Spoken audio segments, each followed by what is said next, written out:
Shit want to go crazy. Okay. Okay. Well, it looks like we're good right now. Let's just see. What classifies as a huge developer? Is it somebody who is tall they are? Over 300 pounds. No, it's a horizontal thing. It's that way. Yeah.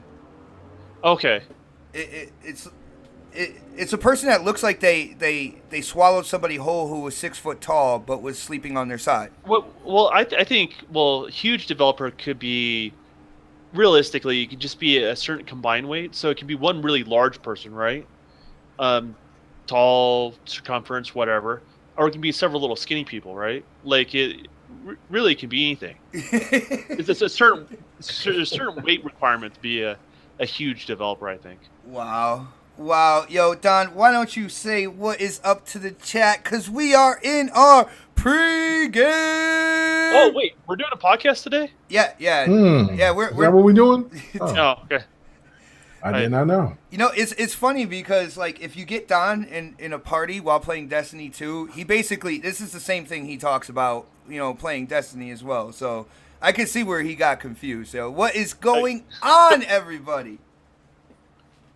Nice. Yo, we had a whole time low. We only got 4 watching. Well, they're used to us being, I guess you could say fashionably late. Oh, now we got 3. Someone jumped out. They're like, I'm out. Now we got 5. No, he jumped out to get his friend, and now they're both in there. Now who's the diva? The entire chat gets the diva for today. Yeah. But yo, Mega, you must be happy with Melo going over to your side of things with OKC, man. Man, I'm ecstatic, man. It's like, I mean, I hate that we lost one member of the Stash Brothers, but I mean, this is big stuff right here, man. You know what I'm saying? I'm excited. You know, it is what it is, man. Wait, Stash Brothers. Yeah, is it like Mario and Luigi? Is on your phone? There's these guys both from different countries. Steven Adams is from New Zealand, and Indus Cantor, Croatia, something like that. He's somewhere out there towards Russia. Somewhere. Who'd you guys lose? Enos Cantor and McDermott, and for a second round pick, there was you know what I'm saying, it was like, damn, Sam Presti did it again. So to pick up Carmelo, man, and we had to make that trade because that was the only person that had that big contract. So wait, I'm so confused. So is there NFL in New Zealand and Russia now? No, it's basketball. Oh, okay, gotcha. Basketball. Oh my goodness. Right. Anyway. Yeah, yo, Mega, you know, he gets confused very easily. Sometimes you got to talk slow. Hey, listen here. It's sports. Dude, sports is one of the biggest things worldwide. It's something that brings. Basketball is international, man. It's getting up there, man. It's what, probably the second or third best sport in the world. You know what I'm saying? Soccer is number 1, or football, as they call it. Football. You know what I'm saying? But then, you know, I don't know if cricket or rugby is second, but I don't know which one might be second. I don't think that's in the top 10, man. I think that is like right there with like water polo. When it comes to like cricket, man, no. Maybe track. I don't know, but you know what I'm saying. But I know basketball is big too, though. Like if you think about it, except for Central Europe. What's a baseball? I'm a Mets fan, so like I despise baseball right now. So. But baseball is not It's not everywhere. You don't see African baseball players. You don't see, you know, Russian baseball players. You just kind of see Asia. You see, you know, out there in that district, Japan, stuff like that. But it's crazy. But anyway, these guys both grew out their mustaches really big, like Tom Selleck thick, and so they called themselves 70s porno mustache. Yes, yeah, porn style mustache, and they call themselves the Stash Brothers. So we gonna miss the cold air intake right there for the human. Does anybody see the double meaning in the word Stash Brothers with having such a thick stash? You know what I'm saying? Flavor saver, keep it for later. And anybody? No. Oh, okay. Fred got it. But to get Carmelo Anthony is really big, and then now we picked up Trey Burke, and now with Paul George, man, we got a big 3. I mean, they're really going after it, man. So they trying trying to see what they can do. They're definitely a top 3 in the I'm West. rooting for George, man. Like he's been through a bunch of shit in his career, like injury wise and stuff like that. And if he could come back and really stay healthy and really be productive for kind of like for an entire season, that's real cool, man. And dude, when he was with the Pacers, the only thing was the Pacers defense was so lackadaisical, man. They used to get me so pissed, yo. I was like, you know what, I can't even watch them.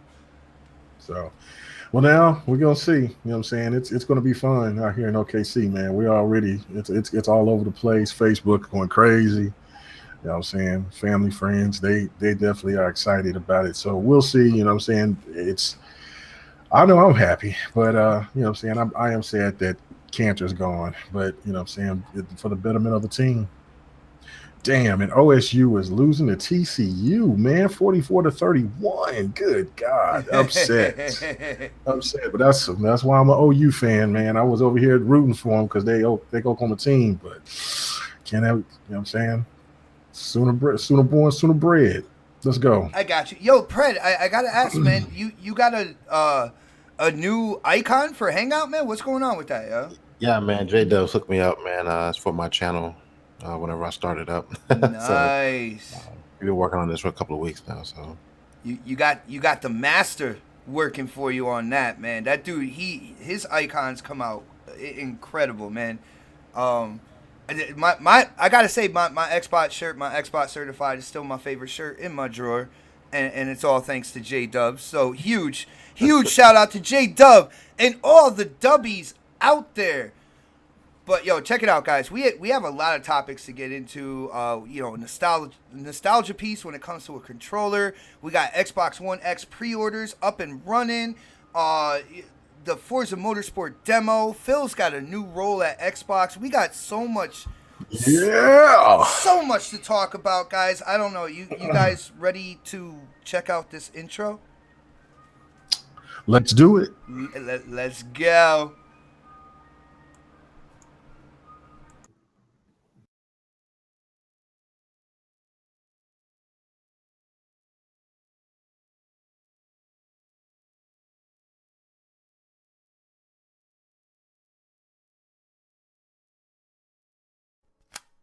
We got to.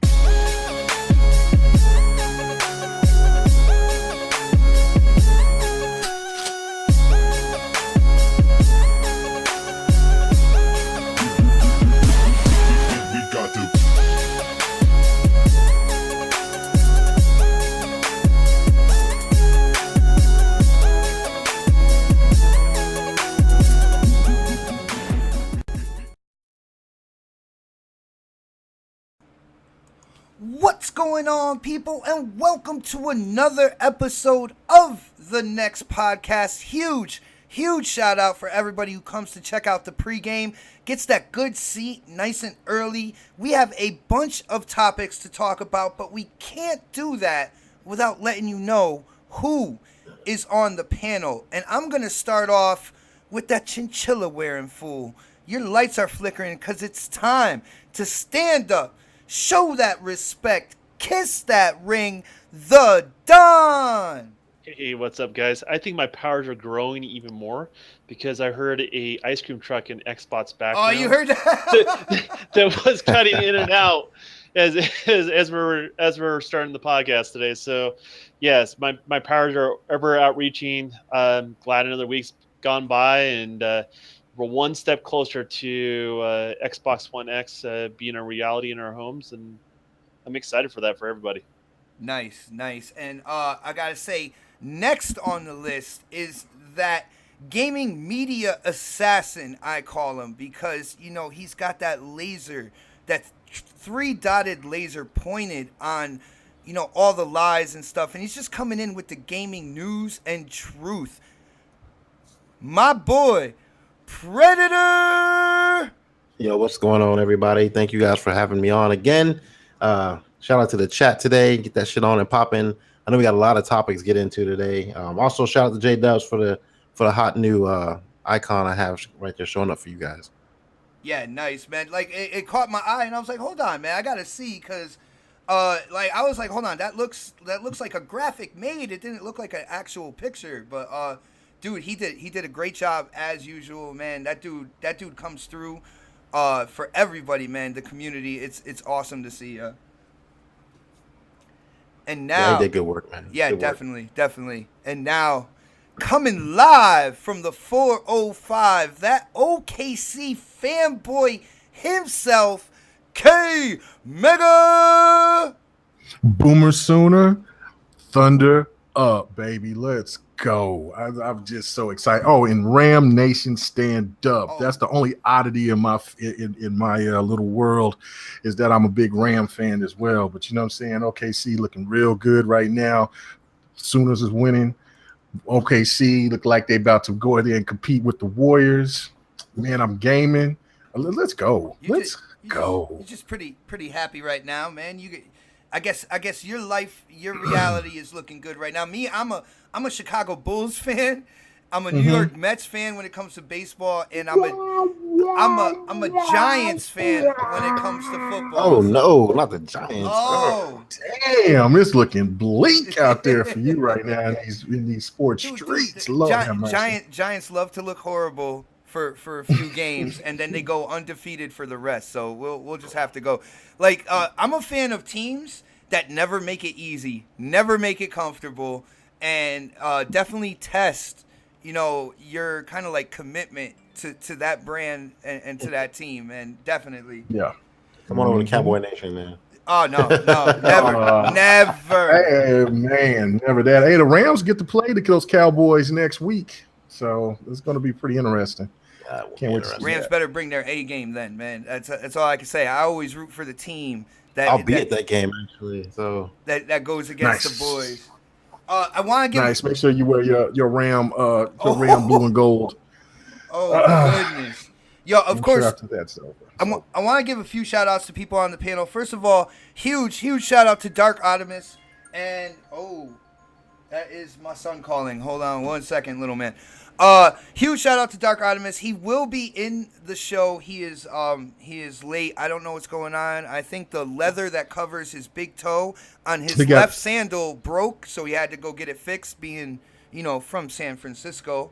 So we'll wait to see him jump in on the show. Of course, Snaps, who is doing what she does in her second home over and peddling cookies over there. And, of course, my boy Foos, man. I saw him on Destiny 2. I don't think my son realized there's a show going on right now. But ice cream trucks, phone ringing. that's him saying I want some ice cream. Yeah, No, it's like, well, he got a brand new bike today, and the first thing he did is like, yo, I'm going to Eric's house, like his best friend or whatever. He's been gone all day, so I hope he ain't calling for a ride. Like, if that's the case, he's probably jumping over the Ride that bike right now. if that's the case, Eric's dad over there, throw that bike in the truck and bring him on down. But anyway, yeah, and like I said, Foos, which I've seen on Destiny 2, and hopefully I get in and play some Destiny with the dude. It's kind of funny. I want to hear his explanation on why, who, what, when, where, why, and how he is playing this game. When, yo, guys, do you remember when we were talking about it when they announced Destiny 2? He's like, yeah, I'm not gonna get it. I'm not gonna pick it up. They suck too much money out of me. It was a DLC he decided not to get because it was like the last one or last DLC. He's like, man, I'm not doing DLC anymore. This is ridiculous. So a little bit different. It's a complete game, not just DLC. So I got you. Yo, shout out to Brian Baker, aka Blades. He was like, Dark broke a flip-flop figures. Wow, this might be important. Well, guess what, guys? I'm gonna hit the first topic real quick, and then I'm gonna give it to you guys for a minute or two while I see what's going on with my oldest son. First topic of the day is the Duke controller, the remake of the Duke, complete with a digital screen in the middle. It is an officially licensed Xbox product. It is coming out. I know a lot of people that are excited about it. Let's hand this over to K Mega first. Mega, when it comes to the Duke, did you like it back in the day? Are you looking to pick this one up now? Are you hoping it's wireless? Because I still don't know if it's wireless or not. What are your thoughts, man? If they want to try to bring that back, that's their business. But I'm not touching that plate. It's not for me. It was it was great at the time, but when it really comes down to what it now when you touch the Elite or the newer style Xbox One controllers, I just can't go back to anything bigger. I mean, sometimes I get my hands on the PlayStation 4 controller, even though it's the right size because I got big hands. I mean, I still crave for the Xbox controller. It just feels natural when you're playing games. So it's great, but I'm not that interested that much into it personally. But it's good for nostalgia, and there's nothing wrong with it. And they're selling a lot of controllers, so why not try to go to the old school? Mega, when it comes to this controller, I did put this like before we went live in the pregame and stuff like that. There's actually a bit of functionality with this. Now, with having the black and white button on the face of the controller, you inherently have, a 6-button configuration there. When you're looking at like first-person shooters, like I play Halo, right? The right bumper is usually the grenade for me, to toss the grenade. If I pick up this Duke controller, I don't have to take my finger off the trigger anymore when I go to throw a grenade or something like that. Do you see that there's actually some type of functionality for like maybe people who can't afford the Elite controller right now, or give maybe some people a little more comfort with things like that? Yeah, no, I mean, if I'm saying, if it's cheaper, it was a good sturdy controller. Matter of fact, I think those controllers are, stand the test of time. I don't even know anybody who had one that broke on them. Like I said, that was a tank. You know what I'm saying? Yeah. That thing, yeah, you could knock somebody out with it. If you got robbed for that damn thing, somebody, that's going to break somebody's face. So, you know what I'm saying? Like I said, it's a dental plate in your hand with buttons. But it's sturdy. It's sturdy, and it could. But like I said, for me, I just can't go back to that big ass controller, and it could be a benefit. And I do agree. I hope that the thing is wireless, because having the old wire with this old relic, my goodness, you're talking about taking it back. So yeah, man, I don't know. Like I was one of the people on the OG Xbox. And I am going to move down the panel and ask about this to, the Don and Predator as well. But I just wanted to share kind of like my 2 cents. I was one of those people, when I got the OG Xbox, I actually liked the original controller. I didn't buy a controller S until like, I don't even know how long into the generation once they released it. It was at least a good year after they showcased the controller S. I was perfectly happy with the original Xbox controller. But yo, Don, what do you think about this controller? Are you picking it up, and do you hope it's wireless as well? And I think Don, Yeah, he's muted. Oh shoot, I didn't notice that. It's all good. So by Don, I actually meant Predator. Yo, No, man, I'm not getting that shit, man. It's too big, man. I just can't really fuck with the size of it. Like Mega said, man, you don't go backwards. You got Trump hands, man. What's going on? I mean, I got decent sized hands, but I don't know, man. Like I don't see myself spending money on another controller, and I probably would never use it. I mean, I have an Elite. I spent a lot of money on that damn thing. That's my primary controller, so I'd much rather use that. If I bought something like this, it would be for collector's item. I think that's what it's basically a selling point for it. People want it just to have it. Yeah, Microsoft has enough controllers out there as it is now. Just add another one to the mix isn't. It's not gonna hurt anything, but it's not. I could care less. I'm not gonna pick it up. Dude, it looks cool though. Yeah, well, dude, yeah, I didn't think that they were gonna like mimic it completely, like when Seamus was talking about it. But they really went in, and it is definitely vintage. The joysticks are the same. Everything's pretty much the same.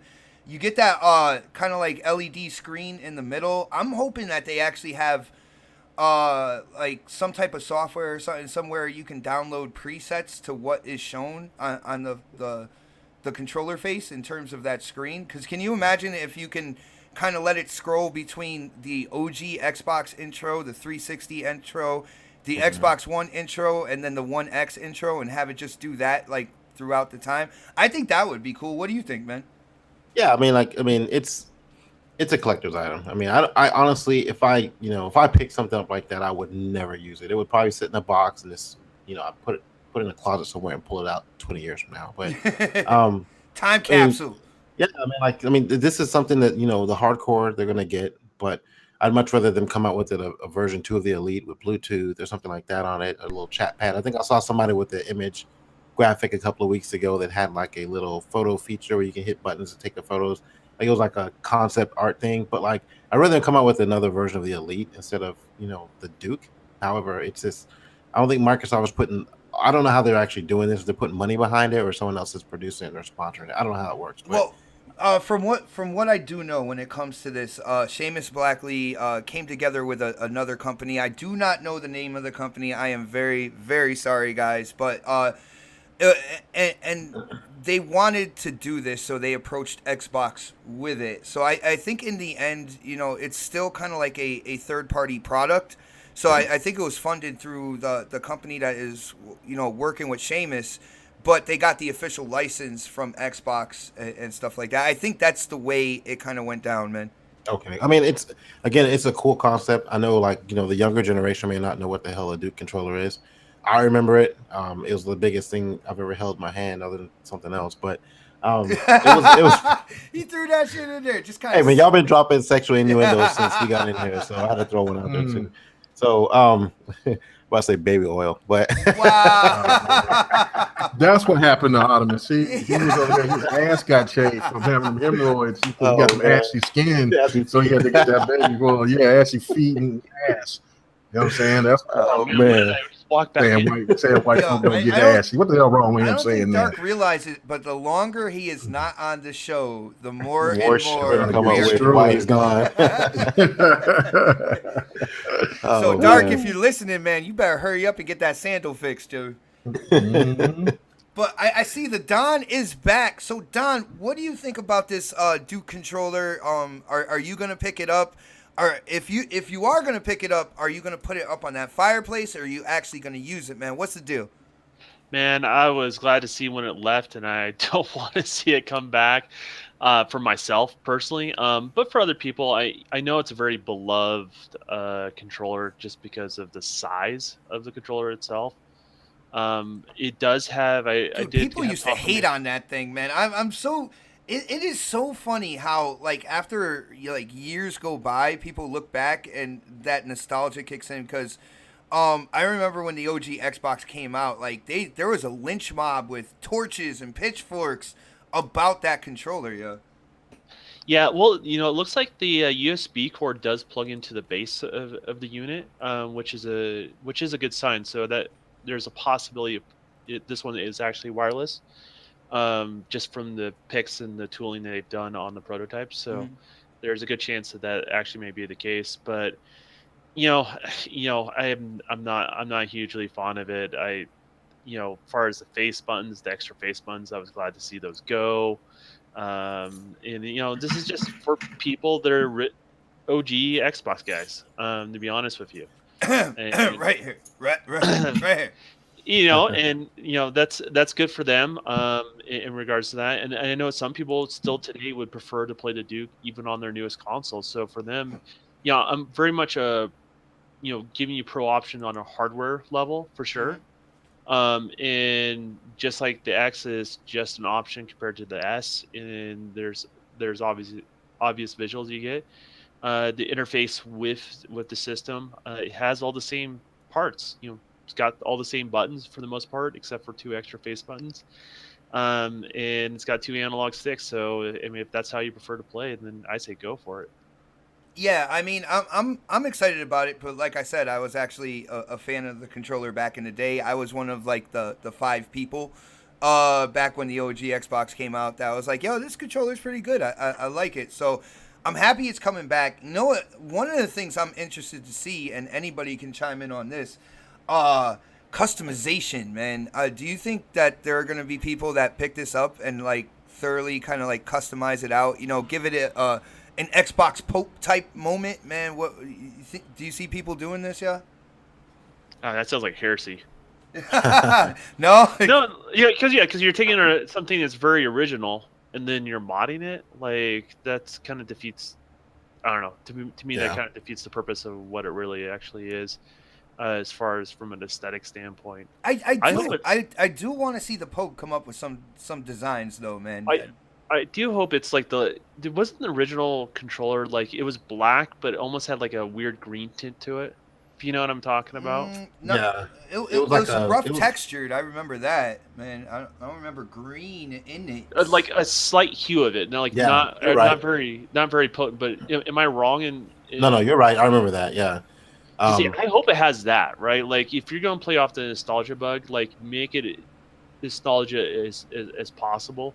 And I'm actually seeing some other pictures where it looks like it has batteries in it, so it looks like it's more and more. It's going to possibly be a wireless configuration as well. So, well, it's got enough space to fit batteries even before it became wireless. So, it's in that little area where. Well, the area that used to be the memory card slot and all that sort of stuff. That's where it looks like where they shoved the batteries in this particular unit. I wonder how much it's going to cost. See, that is a good point right there, man, because I don't know. Controllers today are about $65. Then you add the tax to it. I don't think I would pay that much for this controller, man. Pred, what do you think? Would you pay $65? No. Hell no. Anybody on the panel? $65. Come on. Going once? No, even with the little cute panel, that no. You know what they should do though? You know what they should do though? If they put it on the store, God, I forgot the name of that store where you can make your own controllers. Somebody help me out here. Are you talking about the custom controllers? Yeah, where you can actually go. Where you actually go on Microsoft, you can actually build. Oh, Design Lab. Yeah, Design Lab. I don't think you'll see it on there, man. Yeah, that might be cool, but I mean, $60. I'm not paying that for something like fuck no. They keep that shit in the store. I got you. Yeah, I think it's just a cool thing, just to have for nostalgia. If you can do like little creative things with that little panel screen, to like you could with the Dreamcast, like with the old VMUs, like if you was playing playing Madden or something like that, and you could see the plays right there, and you could pick them or whatever. That would be a cool little feature, but. I mean, but a $60 price tag would be absolutely too much money for that. So, no, I'm not getting a logo on it. I might think about it. Yeah, I didn't see anything on the price. That's another thing that if it did come out, it passed. If there's anybody in the chat that has seen a price for this thing, please let us know. And not only that, in the chat, I want you guys to hit a number 1 if you are excited for the Duke controller and you are going to pick it up no matter the price, whether it's $65 or less.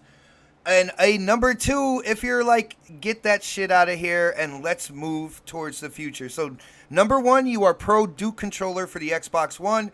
Number 2, you are anti Duke controller. So we got Predators is 0. What the hell, man?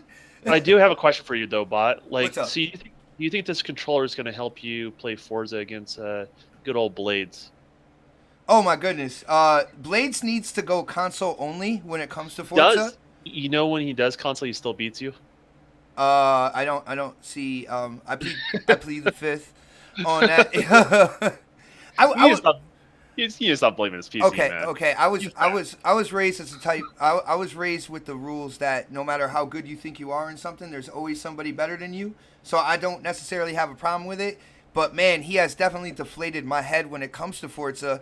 I remember going back in like the Wii Game Here days and the Hard Knock Gamer days, and like I used to call the crew out and be like, "Come on, guys, let's play Forza," because I already knew I was gonna be at least like half a lap ahead of everybody, and Blades has completely humbled me to the point where it's not as much fun anymore. I got to admit. But here's the thing with Blades though. He picks the same 2 cars every time. Mm-hmm. So like he's got those like really tuned and dialed. And there are times like definitely like beated him, and he's like slipped up and made mistakes, that sort of thing. But he is tough to beat.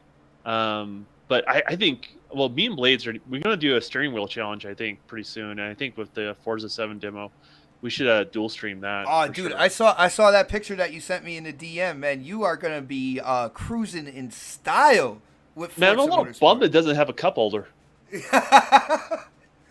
But yo, guys, speaking of Forza, let's get into one of our other topics, which of course is the Forza Motorsport 7 demo. I was thoroughly excited when the 19th came around and I was able to download this demo. I went in and I actually, without even trying it out at all, I started a live stream and I streamed it on my channel. I had a blast.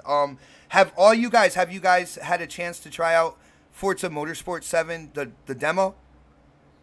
Yes. All right, so that's clear yes across the board.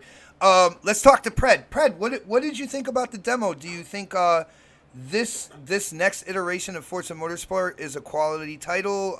Give us your thoughts, man. You know, I'm a bigger fan of motorsports than I am of Horizon, so this is one of the things I'm looking forward to. Yeah, I was excited about it when I I downloaded it on PC and on my Xbox, so I played both. I only played each track once on each system. I didn't want to overdo it because I'm looking forward to the game. I'm going to put a lot of hours into it, so I just played a couple of tracks. But what really got me was the Digital Foundry video that just came out recently, and they were saying like you couldn't really tell the difference between the Xbox and the PC. Sorry, the Xbox X and the PC version without zooming in like super close, like 800 times to see the differences. So they did a lot of good shit on this game. And I mean, you keep thinking like they can't get any better, but they continuously make this game better and better and better every year they come out with it. So I'm looking forward to it. It's already pre-ordered. It's one of the few titles I pre-ordered this year, so I'm excited about it. Nice. Now you said you played every track once. I mean, do you have any pluses, minuses, any positive, negatives when it comes to the demo? Stuff that you're excited about with the game, and stuff that possibly with the demo you didn't like so much?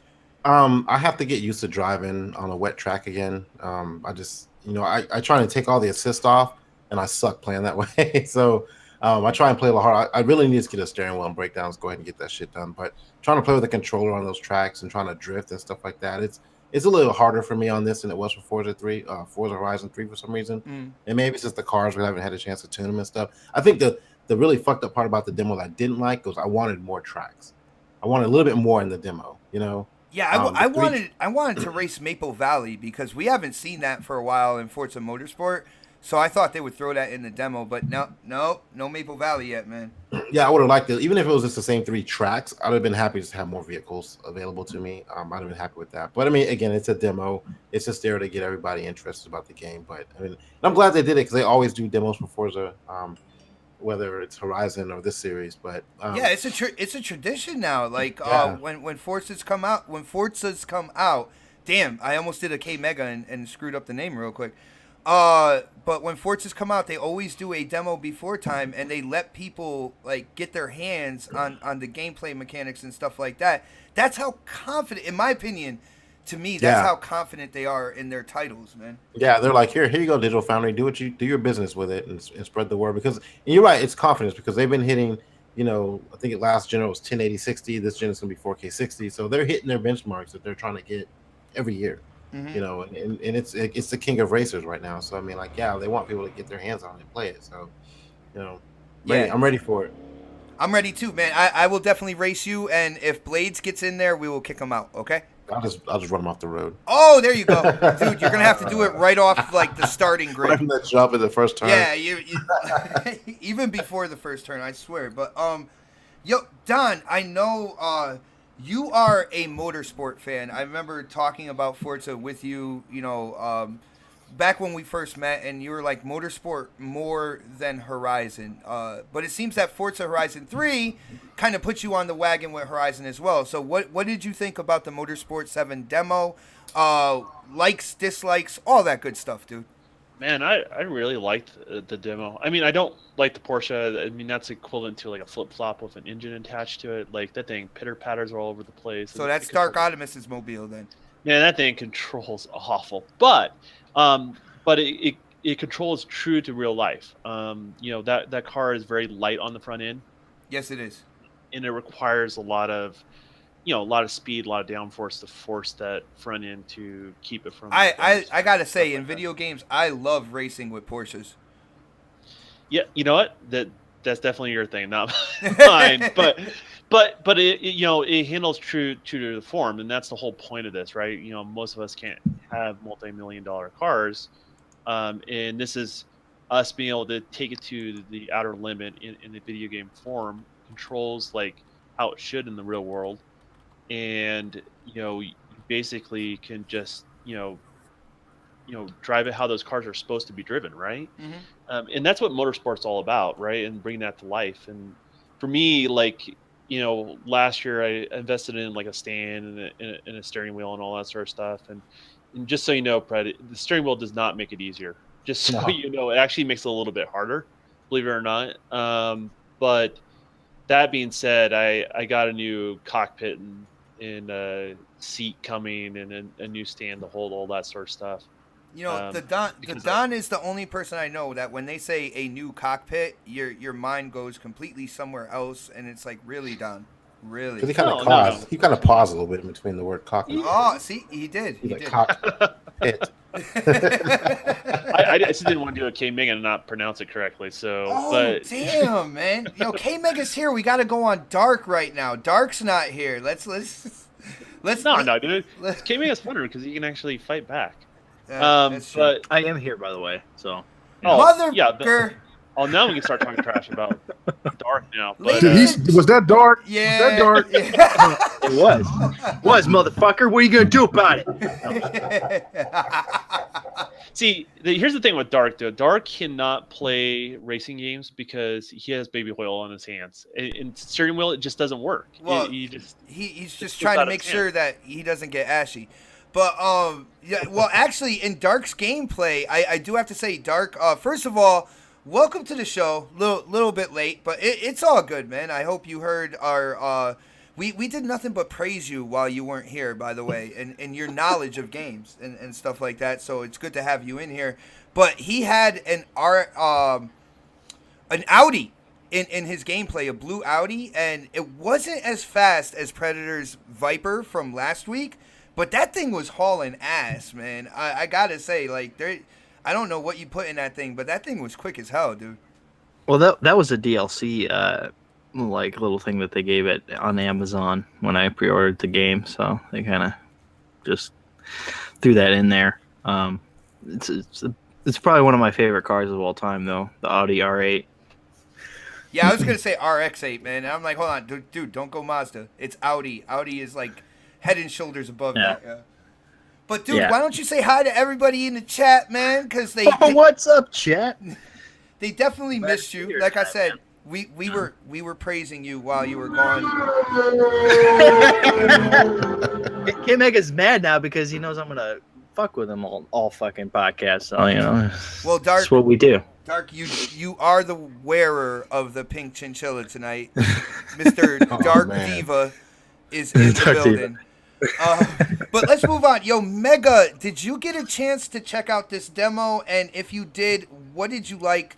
What did you not like? Do you think this could be the best Forza Motorsport out of the series, man? Absolutely. I played it numerous times. I didn't think that I would like the Benz little semi trucks, but they drove better than any other car on the game. On the demo, they were very. It was, man. The game is just amazing, man. That dynamic weather, like, that changes the game for everything to me. Like, you, on top of the fact that when you were on the one track and with the rain and you're going uphill, you can feel the weight of the car while you're going uphill to make the turn. It's stupid. The realism is absolutely amazing. And I enjoyed driving the Porsche because you felt that you had to have control of the car. And I understand that some of you guys like to drive Volkswagens, Don. And the fact of it is, saying, like 1978 Volkswagen. Dude, he drives lunch boxes with wheels. With the hatchback. Yeah, I understand. It's cool. But know what I'm saying? Real drivers, me, CDL Wait, driver A. Is it a Porsche hatchback anyways? I understand, you know what I'm saying, about those physics, and it felt natural. And I'm talking about doing that off of a controller is stupid. So Okay, Mega, do you drive with the assist or all the assist off? always with the assist off. I don't do those lines. Wow. No, not the lines. I'm talking about the steering assist, brake assist, all that stuff. Oh, you know, I turn some of them off. I don't turn everything off because I don't want them to drive like project cars. You know what I'm saying? Because that's the reason I like project cars. It's unrealistic. It's not even realistic. I mean, you can't tell. I mean, I know that there's some fast cars out there, and you step on the gas, it's going to jerk. But like, you already in the back wheels is going. Oh, come on now, stop. That's not even realistic. So the thing of it is, to me, is this is the best Forza motorsport ever made, and I mean, this is just off of a demo. I can't wait to see what the actual game is going to provide. I mean, you know what I'm saying, the $100 version is purchased. I got it. It's mine. Nice. Can't Nice. wait. You know what's funny, guys? I did have a complaint with this demo, and I think our boy Blades had the same complaint. I think I talked to Don about it a little bit. Don, I never found the option to take this off, but when you're racing with the Porsche, they have kind of like this dynamic camera system that kind of sways when you turn, when you hit bumps, it goes up and down and stuff like that. I don't like I don't like that option there. From what I'm hearing, you'll be able to shut it off in the actual game itself. The But- demo you can do it as well. Dude, I looked everywhere. I could not find where to shut it off, man. I can't remember where I found it, but it's definitely there. In regards to that, and so yeah, the camera's a little bit more like the old one. It's basically attached to like how the person's head like bobbles inside the car. So regardless of the viewpoint of the you choose, it's like somehow connected to that, right? So like when you throw into a corner, your head leans naturally a little bit, right? When you hit the gas, the front end kind of lifts up, especially on the Porsche, right? That sort of thing, and that's why it's a little bit more dramatic on the Porsche, because the Porsche is, the engine's rear mounted, it's behind the rear wheels, the front end like lifts up when you hit the gas, right? So it's all kind of attached to that. So the Porsche, you're kind of all over the place. It's more exaggerated with that particular car. Out of all the three that you drive, I think the Semi, it's the least dramatic, because it's just a big heavy truck, right? On the Semi, Well, I don't even think that Bobcat was really heavy. You know what I'm saying? It drove too smooth for it to have any type of weight. I think that that what was going on with the engine and everything was probably the heaviest thing in the vehicle, and because the way how light it was ridiculous. Like, I mean, like I said, it drove better than everything. Like the Porsche, though. You know what I mean? Well, like, no, but Porsche is very lightweight, so that's what I'm trying to say. Fantastic, yeah. So I'm saying, regardless if you like the trucks, 'cause I thought the trucks were a neat addition as well, right? Yeah. But there's been a neat sighting on next podcast. but that camera motion is not nearly as dramatic on the truck because it's supposed to exaggerate what the head's doing inside the vehicle, regardless of the view. So yes, I forget what the option is called. I'll find it to you, Bot, and send it to you. But it is something you can turn off. I got you. It's just that I don't think the other two races had it enabled. I'm like pretty much sure they weren't, because when I got into the Nissan when I was doing Nürburgring GP, it felt just like a Forza game. The only race, I mean, even the trucks, I was actually really surprised by the trucks, and it was there on all of them. It really was. It just depends on how the car. I think you're lying to me, Don, and we are going to take this outside after the show. I'm just saying. It depends on how the car handles. So you can turn it off on the other cars, and you'll see a difference for sure. I got you, but I mean, all in all, the graphics looked outstanding, and I'm playing on the Xbox One Elite, so I have a fat boy here. And even for the fat boy, like when I first turned on the demo, and you're like, the camera's panning around the cars, going through the cockpits and stuff like that, man, they just did a great job with it graphically. Even my oldest son, he asked me, how does Turn 10 make these games look better year after year? Like, his jaw dropped himself. And another thing that I gotta say, and I know it's only the demo, is I did see some stuttering in the start screen like when you do go into the cars, there was some frame stutter going through the car and stuff like that. But other than that, the gameplay I felt was spot on. As long as I could shut that kind of like dynamic camera off, I'll be happy. Dark, did you play the demo? What do you think about it, man? Unfortunately, no, I haven't played the demo Gee, yet. who would have thought? Who would have thought he would have played the demo? These niche titles out there. It's just He's too busy in the shower with the play old that. man in Persona 5. No, I'm too busy Penis demon. get my power level up higher than yours in Destiny 2. Dude, So that's not. Oh. You shouldn't be too busy with that. You had it for a week and a half before me, man. that is true. Yeah, you're right. That's nothing to be And you have the gun that I want.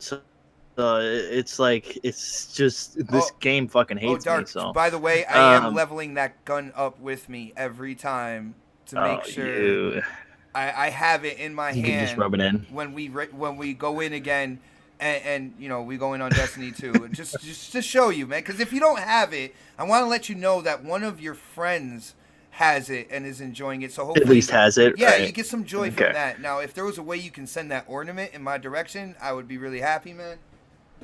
I mean, I'm pretty sure I could try. Figure it out. Find a mod somewhere. I can hack into the game or something. I got you. Who knows? So, but Dark, you have gone. But on I do record- want to play the Forza 7 demo. I did download it. I do have it on my system. I just haven't gotten around to playing it yet. I got to ask you, like, and I'm not trying to be mean here, but why though? If you feel that like Forza Motorsport is such a niche title and stuff like that, is it niche according to your needs? You do realize I like busting your balls about that, right? Well, see, that's just me busting your balls about it being a niche title, dude.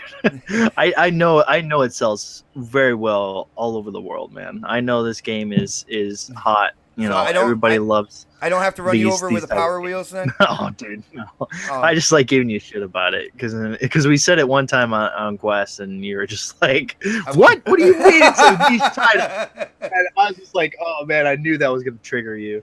And but yeah, I mean, I definitely want to play it. From what you guys have been saying about the demo, I'm just like jonesing to actually get in there and play it. So probably after the podcast tonight, I'll jump in there. All right, you go in on that demo, but as soon as this show is over, I'm going back to Destiny 2 because I still have work to do.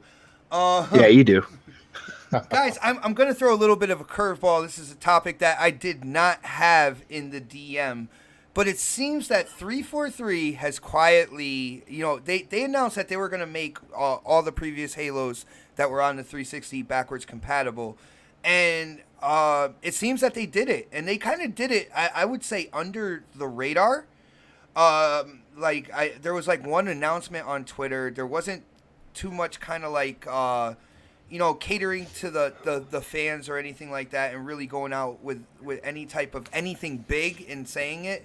But they all came out on as backwards compatible, and I want to know what you guys think about that. And what do you think about them just kind of putting like a message out on Twitter and that being that for quite possibly Xbox like biggest franchise out there. So let's hit the Don first and see what he says about this, and then we will go down the panel. Dude, how do you feel about backwards compatibility for all the Halos, and how do you feel about them just kind of putting out a tweet and not making a big deal about it, man? I don't think they need to make a huge deal out of it. I mean, they're older games. That's the whole point of backpat is just that they're up and going. And honestly, I'd rather, if I'm going to play the old Halos, it's really not for the multiplayer anymore. I moved on to the most recent Halo for that. So for me, it's going back to the story. And honestly, the Master Chief Collection is the better experience out of all of them, right? Because you can have the OG experience, but you have the higher frame rate that kind of comes along with it, or you can have the remastered version of it, right? So, really, either way, like it is the original experience. They didn't really change the original code or the layout. So it's just, I'd much rather play that than that. And I think that's one of the reasons why it's not that big of a deal, because that is already available, and I think that's even on Game Pass, right? So, it's not as big of a deal as if they didn't have the Master Chief Collection. I think it'd be a much bigger deal. Okay. since they have the Master Chief Collection, it's not as big of a deal. Well, You want to play multiplayer, I guess. I think that's the big caveat, I guess. yeah, well, the thing is, there's a bunch of people that are Halo 3 fans out there. You know, they didn't even invest into this generation of games. They're still like active on Halo 3 in terms of multiplayer and stuff like that. Do you feel like the active user base when it comes to like the Halo 3 multiplayer, do you think that's going to get a boost and even go kind of like last longer now because they did this, man? How many concurrent players they have on Halo 3? Dude, they still got thousands of people on there. Yeah. Yeah, I mean, if anything, that's gonna convince them that they can. If that's like the main game they play, and you know, there's this like mythical like group of 360 players that won't upgrade to the next console, right? That might be the linchpin to move them over. I don't really definitely see it, especially with the X coming out, man. Yeah, so I think it has impact that way, not so much the other way, because eventually all games get old, right? you play them enough, eventually you're gonna want some new experience, or you stop playing. One of the two is gonna happen. So, dude, you would think so, but dude, when it comes to Halo 3, there are absolute fanatics out there for that game, man. I get it. I get it. I mean, that's the reason why people like Destiny's gunplay so much right now, because it plays like an old Halo game. It doesn't play like a new shooter. It plays like an old shooter, right? And I think that's why people like it so much. So I totally get where people are coming from if they want to do that. If they really are being held back because that's their bread and butter is Halo 3, then they really have no more excuses anymore. They can move on and have a better experience. So basically, you're saying when it comes to these titles, you're not. I don't know if you have any of the older Halos like in your house, but I do. I do have them all there. Are you going to throw it in and try it out anytime or? No, I'm just going to play Master Chief Collection. I mean, it's cool that it works, but you know, I'd rather play the Master Chief Collection, to be honest with you. Nice. Nice. I got you, man. Mega, what about this backwards compatible Halo 1, 2, and 3? Are you excited about this? And did you think that they were going to kind of announce it bigger when it actually does go live? What's the deal, man? Well, they don't. I agree with Don. They don't need to announce it. I mean, we already know what Halo is. It's better to go on and have big announcements about the new stuff instead of, you know, talking about the old and still being reminiscent in that time. It's over. You know what I'm saying? And that's Bungie that made those games, you know, for the most part, and except for 4, and it's 343's time. So it's good to have those games there if you definitely want to play online. So, you know, that's something that I'm kind of excited about. You know, to go back and play some of those old, you know, to play online. It's a shame because I really do like the Halo collection. But the online is so broken. They're trying to say what Master Chief collection. I don't know. Yeah, well, yeah, and you know what I'm saying, it's kind of, you know, it's sad, but again, you know what I'm saying, if you just want to play the single player aspect of the Halo collection, it's fantastic because it looks great. It's just that, you know, the online is what a lot of people was excited about, and you wouldn't hear anything about so much of a Halo Wars 3 anniversary if that you know, if the Halo collection worked properly. Dude, so talking about Halo 3 anniversary, I gotta give a huge shout out to Jamie Moran. I think he every once in a while he decides to troll me, and he picks like one fake Halo 3 anniversary tweet, and he tags me in it and says it's coming. Like, and then he's like, no, it's fake. Like, he trolls me all the time with that, yo. That's hilarious. But anyway, I mean, I definitely think that there's something that's going to come for Halo 3 for that anniversary, but I think it's going to be on Halo 5. I don't think it's going to be anything with having a brand new standalone game. You know what I'm saying? It's just time to move on from the old 4. And move, well, I should say the old 3, or well, I guess you'd say ODST and Reach.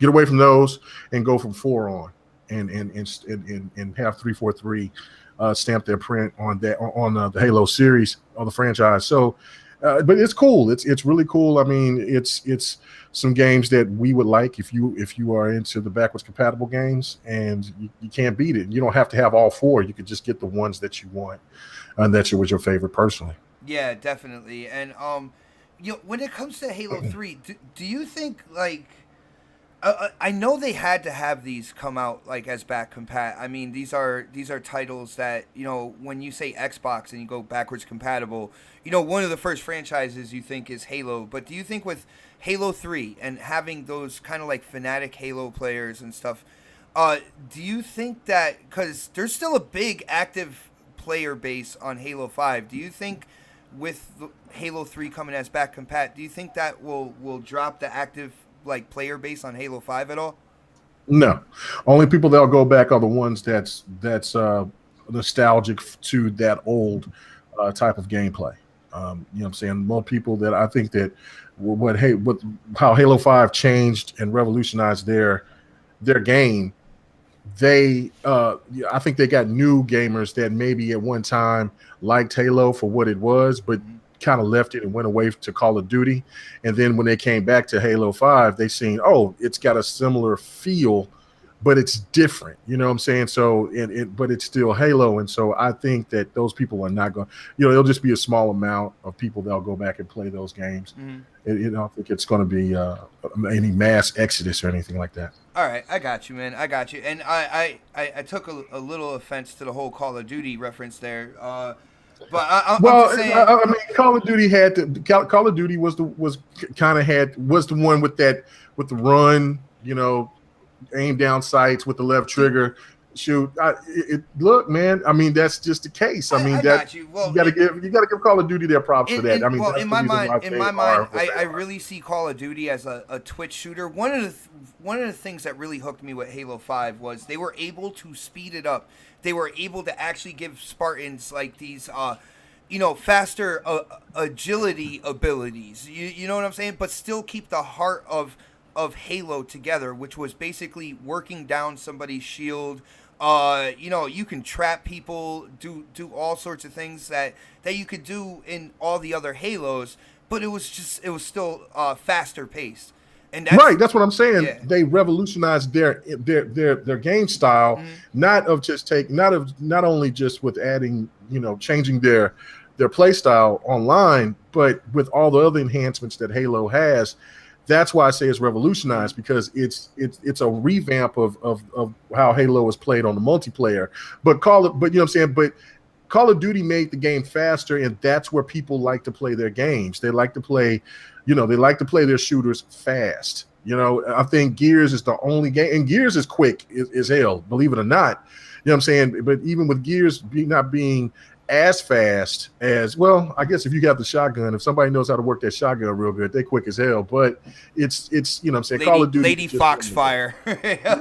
yeah, there's quite a few people that I know that could get down on that game. But it's just the thing of, they needed to make that change because it felt old. When you go back and you play the old Halos, you know, it's good for nostalgia for about maybe an hour or two at the most, and then I'm like, man, I'd rather go back and play Halo 5. This is what I like right here. I am in the same. I am in that boat with you, Mega.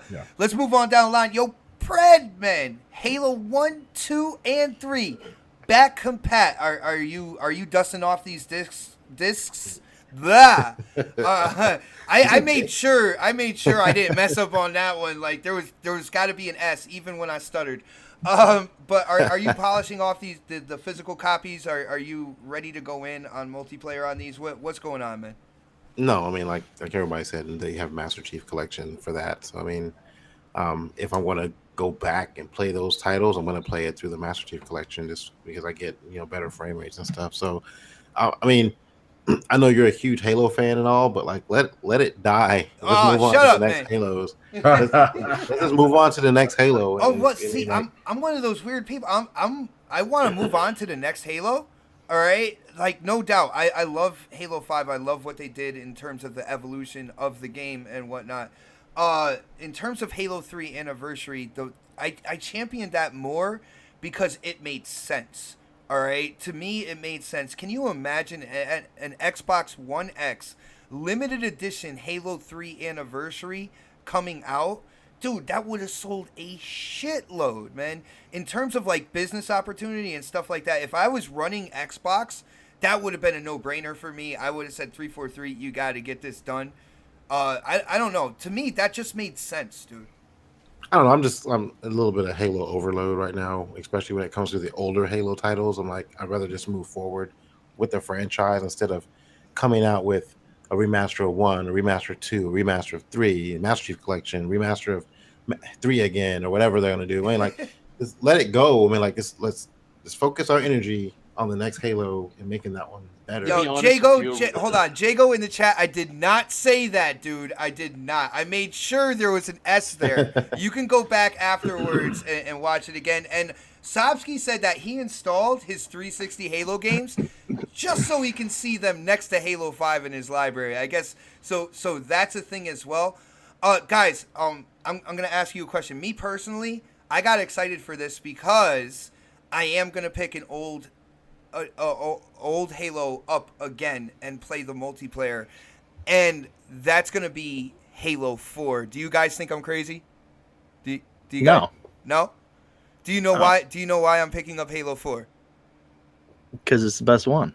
What? No, Halo 5 is the best one. What are you talking about? Hey, get out of here, man. And campaign-wise, Halo 4 was the best one so far. I'll agree with you there. The campaign was better. But I have Master Chief Collection, so I have all like the little lighting improvements and stuff like that when it comes to the Halo 4 story. You want to see what the 360 was capable of at the end of its lifespan, maybe. All right, here we go. I'm gonna tell you why right now. All right, when it comes to Halo, you guys realize that people will scrutinize that year title or that generation title, and then a couple years later they'll be like, oh my goodness, that was so good. Just like with Halo Reach and stuff like that, like there were a lot of people that went after Bungie and said that game was total trash, and now they're claiming it's a masterpiece. When it comes to Halo 4, right, there was something in Halo 4 that's not in the Master Chief Collection when you're in the Halo 4 maps, and that is ordnance drops. I want to go back in. It is cool to have a different experience when it comes to like this established franchise. And call me crazy, but I want to go in and I want to play Halo 4 multiplayer, complete and dedicated to Halo 4, and with those classic kind of like ordnance drops and stuff like that they had in the game. Do you guys remember that? Because that was something that the community is like, oh man, they're really biting off of Call of Duty here and all sorts of stuff, to the point where 343 basically apologized for it. Do you guys remember that? Not so much, because I wasn't the biggest fan of the multiplayer for 4. So I didn't play it that much. So it's gonna be cool to jump in and actually play it again and see what about it I didn't like, because at that time it was around, I don't know what Call of Duty, maybe it was Black Ops, I think, that was around at that time, or it was Modern Warfare 3. I can't remember which one it was, but when the Halo going to the multiplayer, and that multiplayer was nothing like it used to, like the other multiplayers, and then that old feel, I just couldn't get into it, and so I didn't even buy the DLC for it. So I know that's sacrilegious, but you know what I'm saying. But it was like, it just seemed like the Halo story was what I was more into. And because I think that the multiplayer was getting too old, I was already feeling that at that time. So I'm definitely gonna be cool to go back and to see. Well, guys, I checked out the GameStop website, and I don't think they even realized that these became backwards compatible again, because I looked at Halo 4, and a pre-owned version of Halo 4 right now is going for a whopping $3. I was just going to give you a copy of that and have you pay for shipping, but I think it's cheaper for you to go to GameStop. Yeah, I think so. Yeah, you're talking about the hard copy, right? Because I think it's like $20 on to get it digital. Yeah, I'll get the physical copy, but that's the reason why I want to go back in after playing Halo 5, for so long. Oh, here we go. Podcast is on, so we have to do the sirens. That is the town of Derby for you. Anyway, but it would be cool to go back in and try it out again with the ordnance drops. You get so many kills on the map, and all of a sudden you have an option. You have like 3 different things that you can have dropped for you. But then again, the other team can also run and snag your stuff. It just takes longer for them to do it. It brings another element, and I don't know. I'm interested to go back in now, being more of a seasoned gamer. and see what I think about it again. But that's just me. But guys, moving on, let's talk about the new hardware. Let's talk about something that is really gaining hype here, which is the Xbox One X, and the official pre-orders were opened this week. Let me hit K Mega first, because I have a feeling you have a lot to say about this, dude. What have you seen? What is kind of like the temperature of this hardware? Are people pre-ordering it in droves? What's going on, man? With the Xbox One X, right? Because Yes. I didn't hear the very beginning of it. Okay, We got to go with the X. Power of the X, man. I'm sorry. I was reading about the Thunder and Cancer. Sorry, and in the Carmelo trade. Sorry. I think I sensed a tear when you said Cantor. Like, I know. I feel bad for him, man. I really like the dude. I wish we could keep him, but just become so, a Knicks fan now, man. You know, since he's over okay. Anyway. there. So anyway, it's no question. It's like I was saying on the multiplayer Thursday, and of course to talk in front of some of those guys, and then that chat, it's like talking to a ravaged Dude, they're foaming at the squirrel mouth with rabies. Yeah. It's like you can't say anything of reason. So it's like but there's a lot of people that I know that's on my Facebook. High school friends, and mothers and fathers alike or whatever. And they know that I'm always posting and talking about something about video games. So they go in there, hit me up, and they'll say, "Hey, look, I'm thinking about getting that Xbox One X. What do you think about it? What are you getting it?" And I'm like, "Yeah, day one." You know what I'm saying? Hopefully, you know what I'm saying? That's that's the thing for me. And so they were talking about the Taco Bell commercials, and that's what got their attention was the Taco Bell commercials. And then a couple of people said they seen them on Sports Center. There are other commercials showing Madden and things like that, and these are just they're casuals. They're people that just they may play by one or two games, and then they was asking me other questions about hey, is this are the games backwards? Can I play my old games to it? What about my controller? Is it new? And I'm like, no, all this stuff that you have will be compatible with that system. Mm-hmm. And that was about 10 to 20 people. Like, you know what I'm saying? That was just bringing it up. Like on a personal level, like in your life. That's crazy. Right. And so this thing has got traction. It's got wheels. And look, it's funny to me that, these people, when you hear that PlayStation was when they were doing really well for their pre-orders or whatever the case may be, they, there was no question of how many that they put in stores. I mean, you heard some Xbox fanboys and girls that would say, well, it was so many of this and that, but not that much. We get that people, it's a hot item. Mm-hmm. Now you hear these people that complain and they'll say, well, it was only 12 or 5 at this store. It was only 3.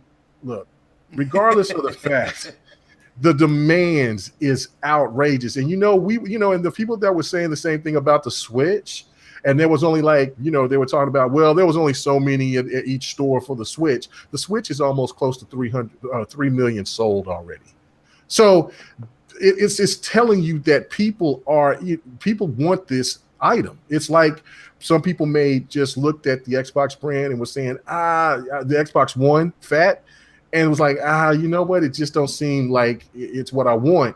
But all of a sudden, when you say premium console and you got, and everybody's talking about this power, you see commercials, everything that's out in these people's face, it's like, I want that. It's a premium console. It's the more powerful. I am starting to hear that as well, man. Even, I could take my iPhone and I can ask Siri, because I saw people doing this on Twitter, so I did it myself. I asked Siri, I just put it in there, I was like, world's most powerful console. And the first thing that popped up was the Xbox One X pre-orders. And I was like, oh, shit. They got it down pat right now. I will say, Mega, I have kind of like hookups into GameStop and everything. Unfortunately, as far as now is concerned, I was talking to a few people, kind of like higher up in the GameStop like corporate ladder or whatnot. They have not heard anything from Xbox in terms of upgrading their kiosks or anything like that. It is kind of like a barren desert with tumbleweeds rolling by when it comes to that topic right now, man. I'm a little concerned in that area, dude. It's dangerous because it's like I said last week when I went up to sort of pick up NBA 2K18, the Xbox kiosk was off, the PlayStations was on, and even the Nintendo's was on, it was on as well, and it was kind of like to me before the storm, man. Right. Well, and I hope so because we already know that they're already going to do a showing at Best Buy, and so that's a good positive. But it's like I said when you was watching the little commercials or advertisements that they were showing new games, they were mostly talking about PlayStation, and when they were showing GT Sport, and they were showing the steering wheel for the PlayStation, and they showed an Xbox. This, like I said, this kid was right there talking to his mom and was saying, "Oh, Mom, you think that since they're showing the Xbox steering wheel, I would like to get one, but in that game for the PlayStation only?"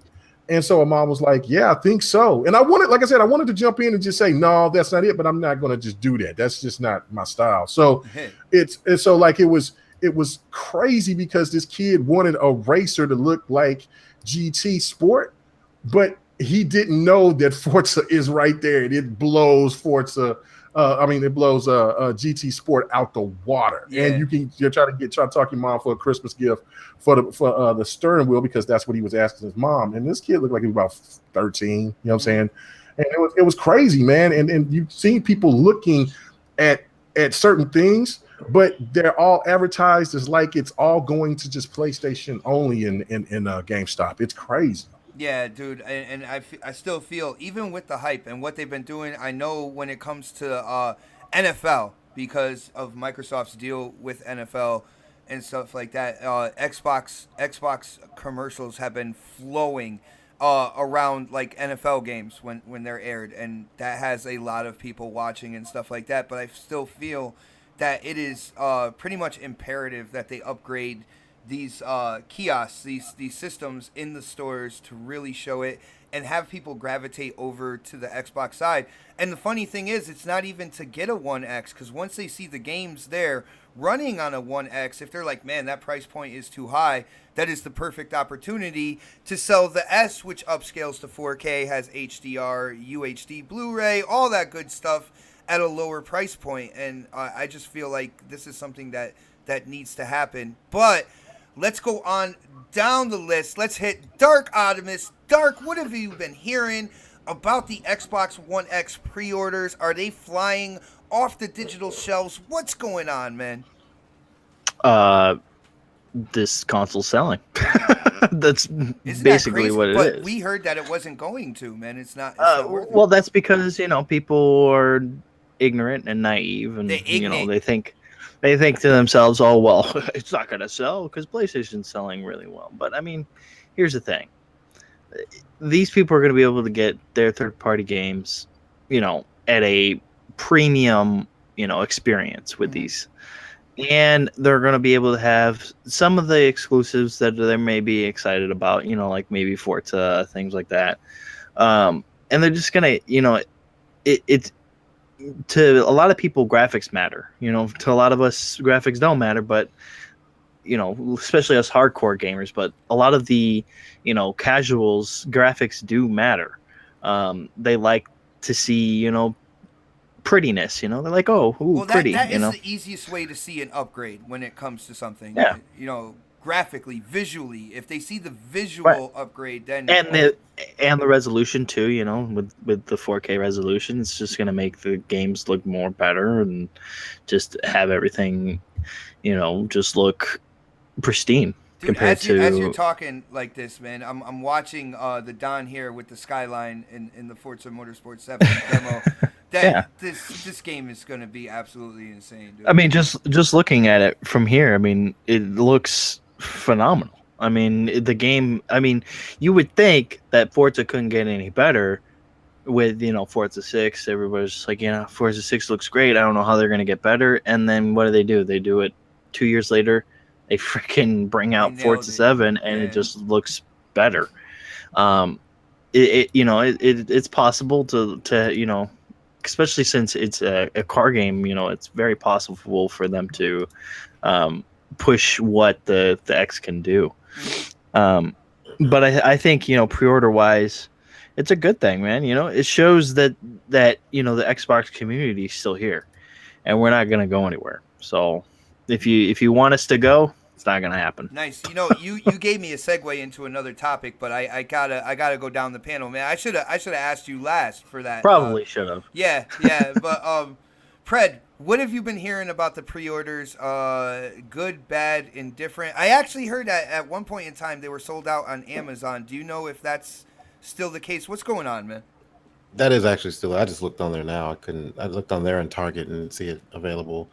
But I mean, I don't understand why people didn't think this was going to sell. It's a new hot ticket item that the Xbox community has wanted, and some people who flip flopped over to the PlayStation community have wanted. And then you think about, just as a consumer, you want the best shit. You go into a store, you go purchase anything, you want to start off and gauge what's the best thing out there I can get, and then what's the step down from that. And so the Xbox One X is basically the best console you can get out right now. So it's going to sell. Even if you're not a huge fan of video game, and if you walk in any store, this is the console they're going to try and sell you because it's a new hot item. So it's sold out everywhere. I know there's one place you can still get a Project Scorpio edition, but you have to be in the military to get it. But I mean, it is what it is. It's the Christmas item that everybody's gonna be looking for. And I'm glad that everybody who got their copies are looking forward to them coming out here on the 7th. But I mean, it is what it is, and it's going to help. I know what you're about to segue into, so I'm not going to say what I was about to say. But the sell of this console is actually pushing the Xbox brand into to where it needs to be. Yeah, exactly. As maybe a foundation within Microsoft. Now, here's the thing, Predator. I'm gonna hit this with you. I was on a podcast just this past Thursday, right? Where I was told. I heard they copied the pregame there. Where sometime. Where I was told that this system doesn't necessarily have a system seller in terms of exclusives on its launch. What do you think about that suggestion that it doesn't really have that exclusive, that it's going to push the hardware? And do you think that might hurt sales going from the launch into the end of this year? It hasn't hurt it so far. I mean, it's the number one seller on Amazon in multiple countries. So having a system seller, would it have been nice to have like a Crackdown or a Sea of Thieves come out right now? Yes, but it's not needed because it plays was on the plan at first. You know what I'm saying? Yeah, I know. Probably they had some stuff in the works, and because of delays and things out of their control, it didn't happen. But it's still not needed. It plays all your other games better. Mm-hmm. All your older games better, and it upscales everything that you had in the past. There's a lot of different Xbox enhanced mode games that the people are still playing now, like Halo 5. We're still playing that. We're still playing Gears. We're still going to get, even if we're not getting new games, we're getting basically a new experience with games we already are still playing. So it's not needed. I think people that say that probably don't look back at the PlayStation Pro launch and realize that they didn't have any exclusive either. That is very interesting right there. Dark, do you have anything to say about that? Here's the thing. Okay, on a podcast, when you all agree on something, it turns out to be like this just boring. So that's why I was just like, I'm gonna get in there, I'm gonna mess with Bot, see what's going on, see if he can tell us something that maybe we don't know. I missed that podcast, by the way. But I honestly think that Pred has something there. I think it's not really needed, but it is. It would have been nice, to have something that really showcased the X. Hold on. I just saw in gameplay that that's me and the Don in tanks, I believe. He just shot me in the back. Dude, I did not know sense. You did that, dude. That was a little surprise for today. Oh, damn. But my bad. Go ahead, Dark. I see what you're saying, man. But I'm gonna bring stuff like that up, yo. It's fun to get into. Oh yeah. So yeah. I think at the end of the day, I think if they would have had something like Crackdown or Sea of Thieves, we would have had a better launch for the X. But like Pred said, the PS4 Pro didn't have anything. You know, what do they have? Last Guardian? That doesn't really showcase what what the system can do, you know? Mhm. They really haven't had, you know, too many games to really showcase what that system can do and what Well, I think people warrant to they go have out had and buy that. for the Pro. I think they actually have had modes that shows what it can do. It just Yeah, can't but do as. But hold on. It just it can't doesn't do as really- much as the X, though. Let's be honest here. But I have a Pro, dude, and trust me, like there's really not much of a difference between the vanilla PS4 and the Pro. Mhm. There really isn't. But I played We warned you guys. I played Horizon Zero Dawn on the Pro. It looks great. On the regular PS4, it doesn't look any different. It doesn't. That's because they didn't improve the textures, man. That Right. is the biggest thing right there. So there's not really a game out there that's really showcasing what the Pro can do. And to be honest, I mean, Neo doesn't really showcase what I still want to play that game, by the way. Honestly, don't think It's a good game. It's Forza hard to sit. Motorsport. I mean, not Forza Motorsport. GT Sport is gonna frickin', you know, show what that console can do. Because I mean, you know, every time I see a commercial for that game, I'm all like, this looks like something straight out of Forza. You know, like they just copied and pasted Forza over to it. Forza from And like it just 6 years ago. Right, exactly. So it doesn't really, you know, showcase what this console can do, you know, and they're really just banking off of third party games, you know, just getting those exclusive, you know, marketing deals like, you know, Call of Duty and Destiny and things like that to really kind of bring people in and try to buy a Pro. But I think at the end of the day, I think people are going to start waking up and seeing that the Xbox One X can actually, you know, improve your life. Let's just say that. If you're looking for some life improvement, buy an Xbox One X. I do want to say huge shout out to Snap It's Mel she has joined us in the chat. I saw her icon going. I don't know if she's still there because you know she had to go. And sometimes she says she has to go. And then 10 minutes later, she was still there, kind of like lurking or whatnot. So, but she's creeping. Yeah, huge shout out to the next panelist member, Snaps. Anybody else? Anything when it comes to the pre-orders here? I don't know, Don. Did we touch base with you? What's going on, man? No, we didn't touch base, but you know, I did actually got a chance to go see the X at Best Buy. Oh, nice. Today. Did you go in with a trench coat and grab it, put it underneath, and run? No, I had my chinchilla on and a posse behind me, so I did have your baby oil. But no, seriously, what was the coolest thing? You know, because like I'm like I heard it's here. I just want to swing by, see what's going on. I wanted to be like a fly on a wall and see what people are doing. It was so crazy seeing people walk by the display and then stop and do about face and like look at the screen. You know what I mean? Nice. Did you see that a lot, man? I saw that a lot. All right. You know, in regards to that. So, that was a cool thing. They actually had that on display, and I think they had some sort of like demo reel over by the televisions as well. But yeah, over by the game section, they had like it was. You can tell like it was just like quickly put up just for today, because there's going to be more, and I think the kiosks are going to be kind of finalized. But it literally was like a little table on one of those little in stands. The television almost took up the whole entire end cap of the area, and they literally had an Xbox One X like draped apron over like the table, and they had the console there. And so yeah, I mean, I got a chance to play it myself. And, it looks phenomenal. You know, while it was there, you know what they should have done? They should have opened up the kiosk, stuck it in there, and before they left, and just kept it there. Yeah. Hey, yeah, Don, let me ask you a question. Sure. So, were you able to actually hear the console? Was it like loud or anything like that? No, I could. I mean, I'm sure in the home environment, it's totally different than a store, right? Yeah. And then obviously a kiosk starting to gather attention longer I was there. You know what I mean? Because I only stayed for about 20 minutes. I just want to see if I can see people's reactions and stuff like that. And word was getting out. Like, I think there's people that purposely like beeline for the game aisle as well when I was there. So it was just fun, just kind of watch and see people's excitement, see people's curiosities about it.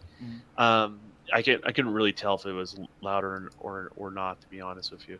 So you said you got your hands on it though. You were able to play. Yeah, I waited to lay a fly on the wall, and I got in line, and I got a chance to play it and all that good stuff. I gotta ask, when it comes to the controller, does it feel any more weighted? Does it feel any different? Does it feel any more solid? It's the same controller as the S. All right, I got you. There's no different there. It's like that wireless Bluetooth one, which, by the way, the S controller is the most solid controller from Xbox as far as overall durability. I've had better luck with that controller than anything else they've released. But I got greasy. Have ashy thumbs. Dude, I got a greasy too. I went to a Chick-fil-A before I went over there. And yeah, like that controller's got some permanent grease stains on it. Oh, You know that was baby oil. Baby oil. Yeah. Maybe some yak milk. No, it smells like some fried chicken, that's for sure. The next person after him, like, I'm hungry. yeah, like, I don't know why, but I'm hungry now. Like, I don't know. Want some chicken now?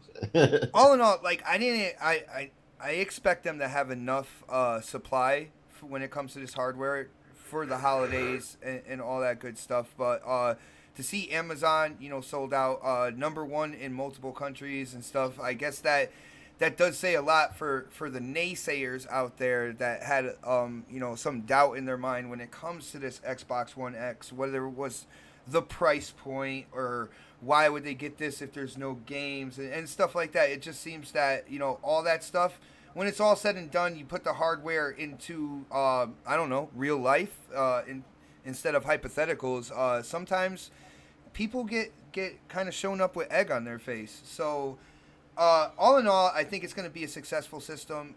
At the end of the day, I do know that Microsoft said that the Xbox One S is the backbone. But if this thing really takes off and it takes over in sales compared to the S, I don't think Phil Spencer and the Xbox division is going to come out with a statement like, guys, you got to calm down with the X. We need to sell more S's here. What's going on, guys? I don't think they'll do that. So it's fun. I can't wait. We have 2 Project Scorpios pre-ordered for this house, and November 7th can't come soon enough. But with that being said, it seems that the head of Xbox, Killer Phil himself, got himself a new round of he's sitting in a new table, guys.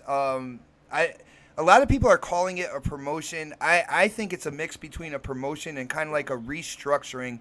But Satya Nadella feels that the games part of Microsoft, which is Xbox and Windows, is one of the foundations of the future of this company. So now Phil is sitting at the table with Satya and what do they call them? EVPs, Executive Vice Presidents? Is that the official title? So I know a lot of people are saying the grown-up table or whatnot, but this is, guys, this is the table that really does make decisions in terms of the path that Microsoft is going as a corporation, and it is good to see an actual gamer in the seat. I know a lot of people have asked, well, what does this mean for Xbox? And I am going to go down the panel and ask these intelligent gamers that exact question. Predator, what does this promotion / restructure, what does this mean for Xbox in terms of hardware, software, first party? Break it down for us, man. I'm thinking this is more of a direct line to the boss. I've been in positions before where I'm the man next to the man, so I'm getting everything, third party. Like I have a middleman there telling me stuff that happened at the meeting, and that's not the way to go if you really want an ear on what you want to happen to your division. So now that middleman's cut out, and Phil has a direct line, and I'm sure he had some kind of input with a lot of things that went on with Microsoft, with Xbox anyway, but he always had to go through somebody. So now the decisions that he wants to make and some of the choices that I think the name was Terry Myerson, man. Terry Myerson, something like that. Yeah, I don't know what happened to him. I don't know where he's at now, but now it's just it's easier for Phil to kind of get his voice heard instead of like directly. I guess that makes more sense versus having to go through Terry, because when he can do his own sales pitch now, he doesn't have to wait for Terry to do it for him. So if he has an ideal or a thought process, it doesn't have to trickle up, to that person. To Satya, I can never say this guy's name right. It doesn't have to trickle up to him. Hold on, say it with me. Satya. There you go. It doesn't have to trickle up to Satya anymore. He can actually go straight to him now and talk about this stuff with all the other investors and stuff like that at the head table. So so hopefully now, we've been waiting on Phil to implement some of the things he's wanted to do as far as the Xbox division. They trust him now. So now they're going to let him make more decisions, basically. So, like the S and, the Xbox One X, I don't know if those were all Phil things, but I'm sure he had a huge input on those decisions that were made with those consoles. And now that he's done it and it seems like they're going to sell very well, they gave him a seat at the head table. So he earned it. So it's, and I don't know what that happens, what that means is going to happen with, the people under him now at this point. I know there's a couple people I think should be promoted, and a couple of people I think should be, kind of cast aside a little bit. Oh, you're asking for firings. I know Graham Boyd took a new position as well within the division. Yeah, he's officially in the United States now. We took Xbox UK's darling over there, and we brought him over to the US. He is now repping the red, white, and blue. Yeah, so it's typically what happens in the corporate world. You start promoting people that deserve it, and then after those people get in those seats, you'll start seeing people get demoted in places. So keep an eye on that in the next, after Christmas and stuff. That's going to be really interesting to see what happens to the couple of people that are there at Xbox now that we've talked about in the past, to see what happens with them. Nice. Let's go on to K Mega. Mega, this new position for Phil, I still believe he is in fact the head of Xbox as well. I don't think they're going to be looking for a new person. Like I said, I feel this is a restructuring, so he still has that position, plus he has extra meetings going on now when it comes to Microsoft and stuff. But what do you feel this means for the future of Xbox? Are you happy this happened? Because this did happen in Xbox's quote unquote sparse year. So I want to know how you feel about this, man. Well, I mean, this is just the beginning of what Phil has done and accomplished by getting, I should say his reward for getting the Xbox turned around in such a short time. Yeah. But it also is going to be that burden that now this is all on you now, Hoss. You know what I'm saying? There is nobody else to look at when it comes to marketing and all these other things. I know that people could talk about Greenberg and Shannon. But the thing of it is that Phil Spencer is going to be the one that could talk to the head of Microsoft about funding and all these other things and try to bring these games in. Now, they've already said that these games are going to come, but of course, people are so impatient. They just want a game of some sort right now. And when the game is trash and it's getting ripped apart by everybody, then they want to complain, well, Phil brought in a trash game. No, that's why you wait for a good game to come. It's going to take a couple of years to come in and do it. But 2018 looks freaking great when it comes to exclusives, man. Right.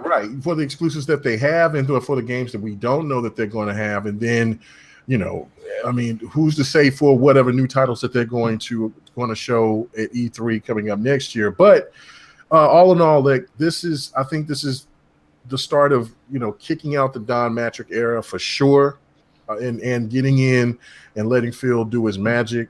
And we just see where it goes. I mean, I think it'll be really positive. I'm excited about it. I've been on the Killer Phil camp for the whole time that he took over. And even though I know that he's a guy that's really not into fighters, but I mean, it doesn't matter because Killer Instinct is here, and and we'll see how Killer Instinct will progress, because I don't think that they're going to turn their backs on Killer Instinct. So, you know what I'm saying? And see if there's anything else coming in. So we're going to see about, the rumor. Well, not rumors, but people asking about, Xbox trying to get Obsidian and things of that nature to try to see if they can start having more RPGs coming in, things of that nature. We'll see what's going to happen, but I think it's really positive. I do. I'm excited about it. All right, now definitely. Here's the thing with him being the EVP, right? Now I believe there's 16 of them. Yo, shout out to Moxie on G4G Media. She was actually on Crossfire just last night, and she said that there are 16 EVPs that sit at this table. And, doing simple numbers when it comes to this, it's that since there are 16 people here, there is a budget, and Phil is one of those 16. So it's like he gets 1/16 of this EVP kind of like budget to move forward and stuff. Now, Phil is a multiple platform gamer. Like, he does play on his PC. You guys know Mikey Barra is big on his PC as well in comparison with his Xbox. Do you have any concerns? Because, Phil has to think about Windows as well. Windows games in comparison with Xbox as well. Do you have any concerns about where he might take this platform into the future with having to deal with those multiple platforms? No, not because this is the thing right here, right? Everybody that's bitched about, I don't want PC to be connected. And that goes to my boy Crap, to Mooch, to Z, to everybody else that says that dumb shit. It's dumb. Because why are you bragging about PUBG? Why are you bragging about Paths of Exiles? Why are you bragging about any other game that comes from PC over to the Xbox? You know what I'm saying? Civilization 5, I think it is, whatever, is going to eventually come over to the Xbox. That is a PC-centric game. So, of course, you want to have a trade-off. So, for games like Killer Instinct and for Quantum Break and for Dead Rising 4, Rise, for them to come over to the PC, that's not hurting anything. Gears, they made a bad mistake on the launch. I don't think that they realized how to get everything going. And so that was a bad start for them. And also with you never should bring Halo over because that's your flagship. Forza's doing very well on the PC. PC gamers are excited about that platform, and that generates more money. And what that does, that brings more money into the Xbox for more development in games. So I don't have a problem with this at all. It just don't bring the big titles that over. And you know what I'm saying, and keep taking little nibbles and bits of what the PC can offer, and let Xbox gamers get accustomed to that and get excited about it. I don't see why anybody would be pissed off about that. Yeah, well, when it comes to the PC and stuff, there are benefits there. There's also downsides. So if you're gonna mix and mingle in terms of console gaming and PC gaming, if you're gonna try to blend them in together, we want. Over here as a console gamer, and I'm pretty sure over there on the PC side, they're very adamant about this. They want, all the perks with as the least amount of downsides from each kind of like environment in terms of this crossover, and that's what I want as well, man. When it comes to Halo, like I am a little concerned for the next Halo in terms of cross playability, keyboard and mouse and stuff like that. But I don't see that happening. Now Halo 5 maybe going over to the PC. Teasing that, right. Man.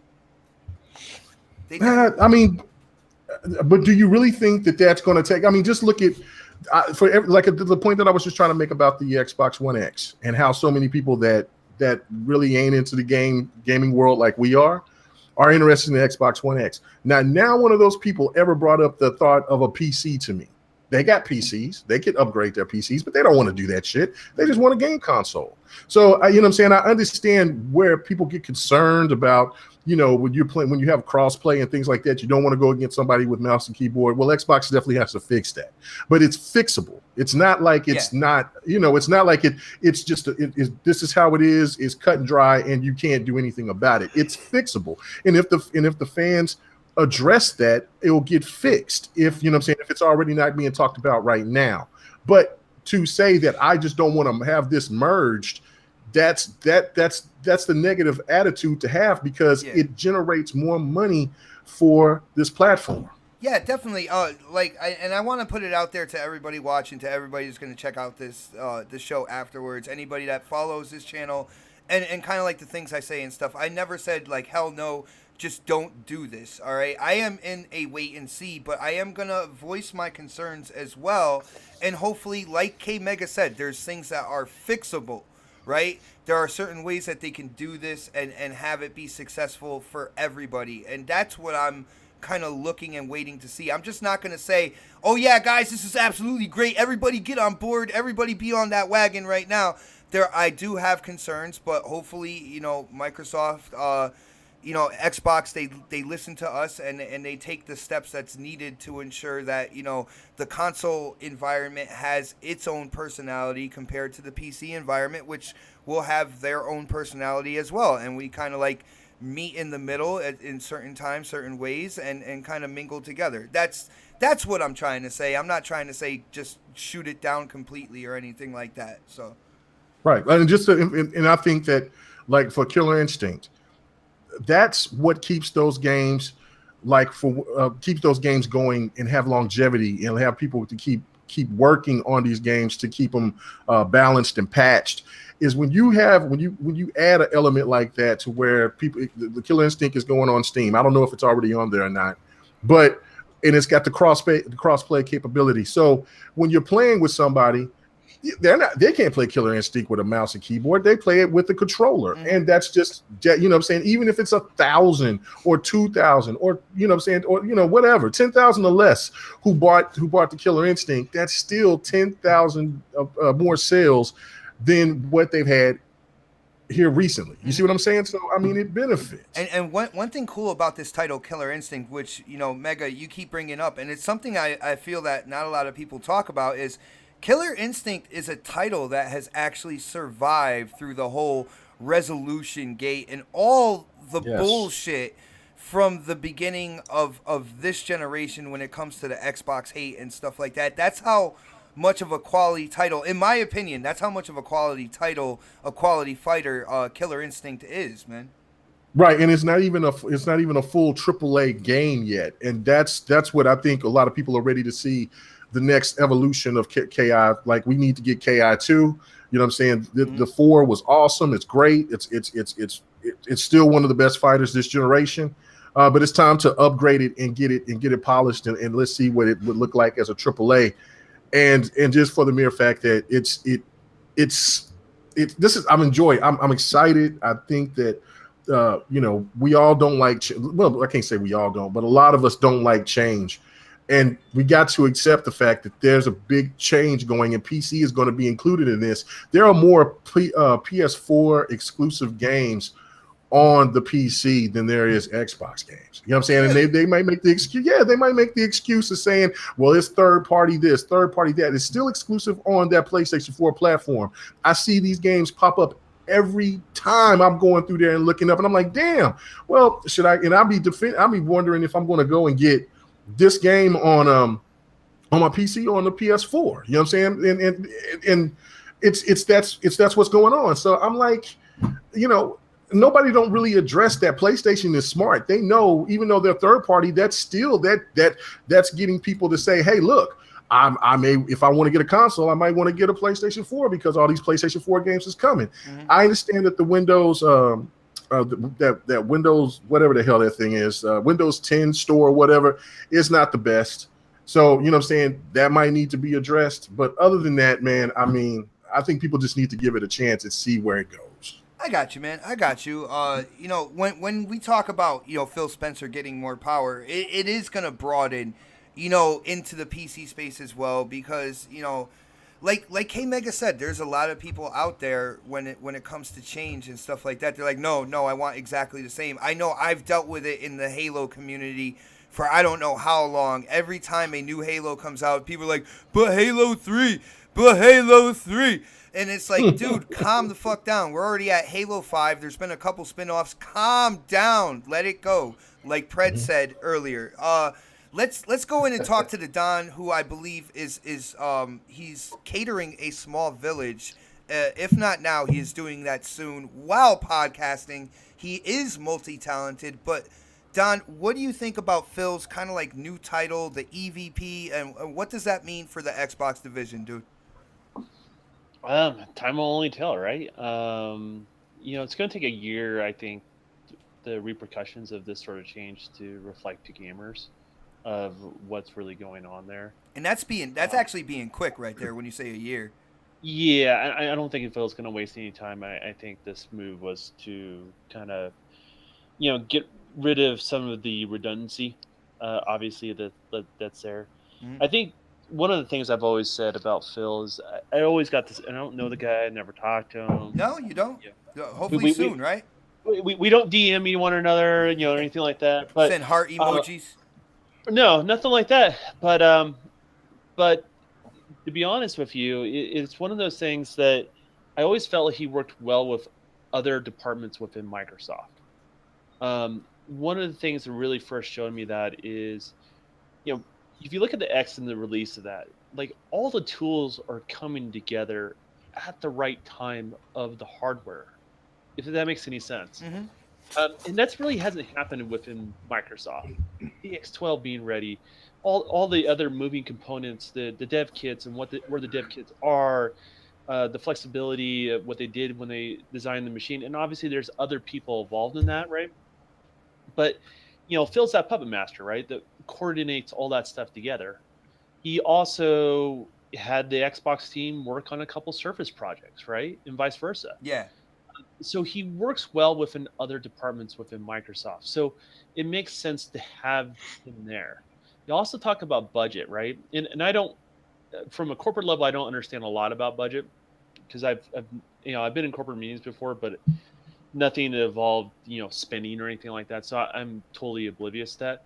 But the one thing is, if you work well with other departments, right, you can share your resources to help each other out, if that makes any sense. I can see that. Yeah, so those sort of things allow flexibility for Xbox and Microsoft at the same time. Also, you just when you go to the table and you have to say, hey, we're going to be investing in this and this is why I'm investing in that, he also is there with those other meetings when they're talking about the things they are investing. And a lot of times, Phil may have never been clued in to something that may apply to Xbox or Windows gaming. So it's a key thing.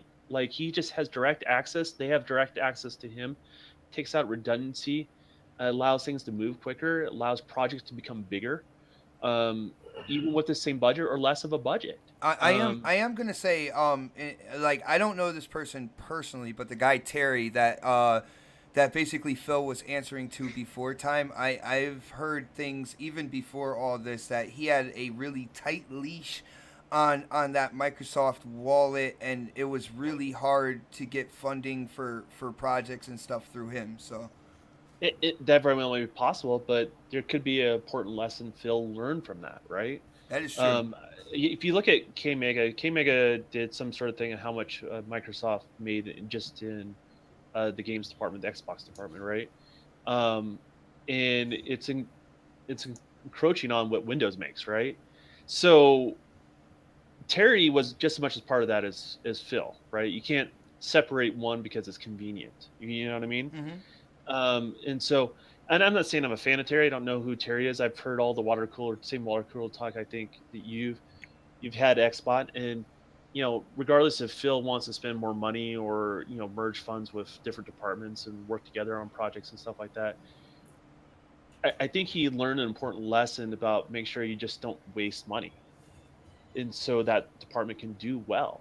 Yeah. I think a lot of people that are hardcore Xbox guys, right?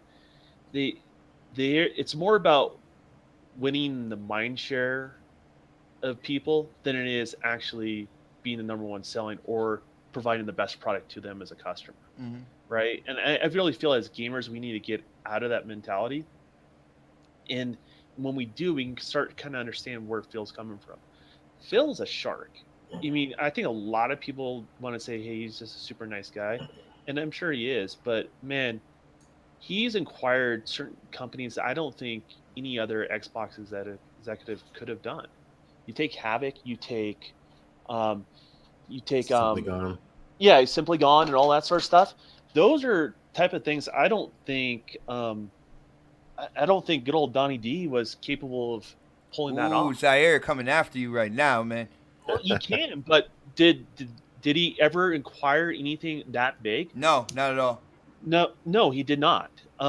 Has anyone prior to Phil acquired anything that big? No. Even other execs that I really liked?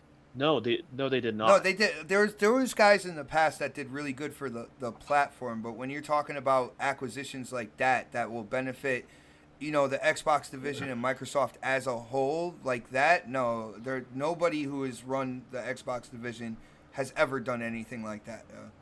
Donnie made some good deals, but he didn't actually acquire No, well, the companies like Donnie is the type of guy that was good about making money right away. His short game was good. Yeah. His Right. long game sucked.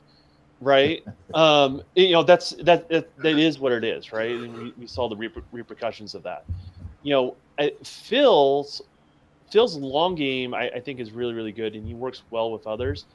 I don't think we understand his short game.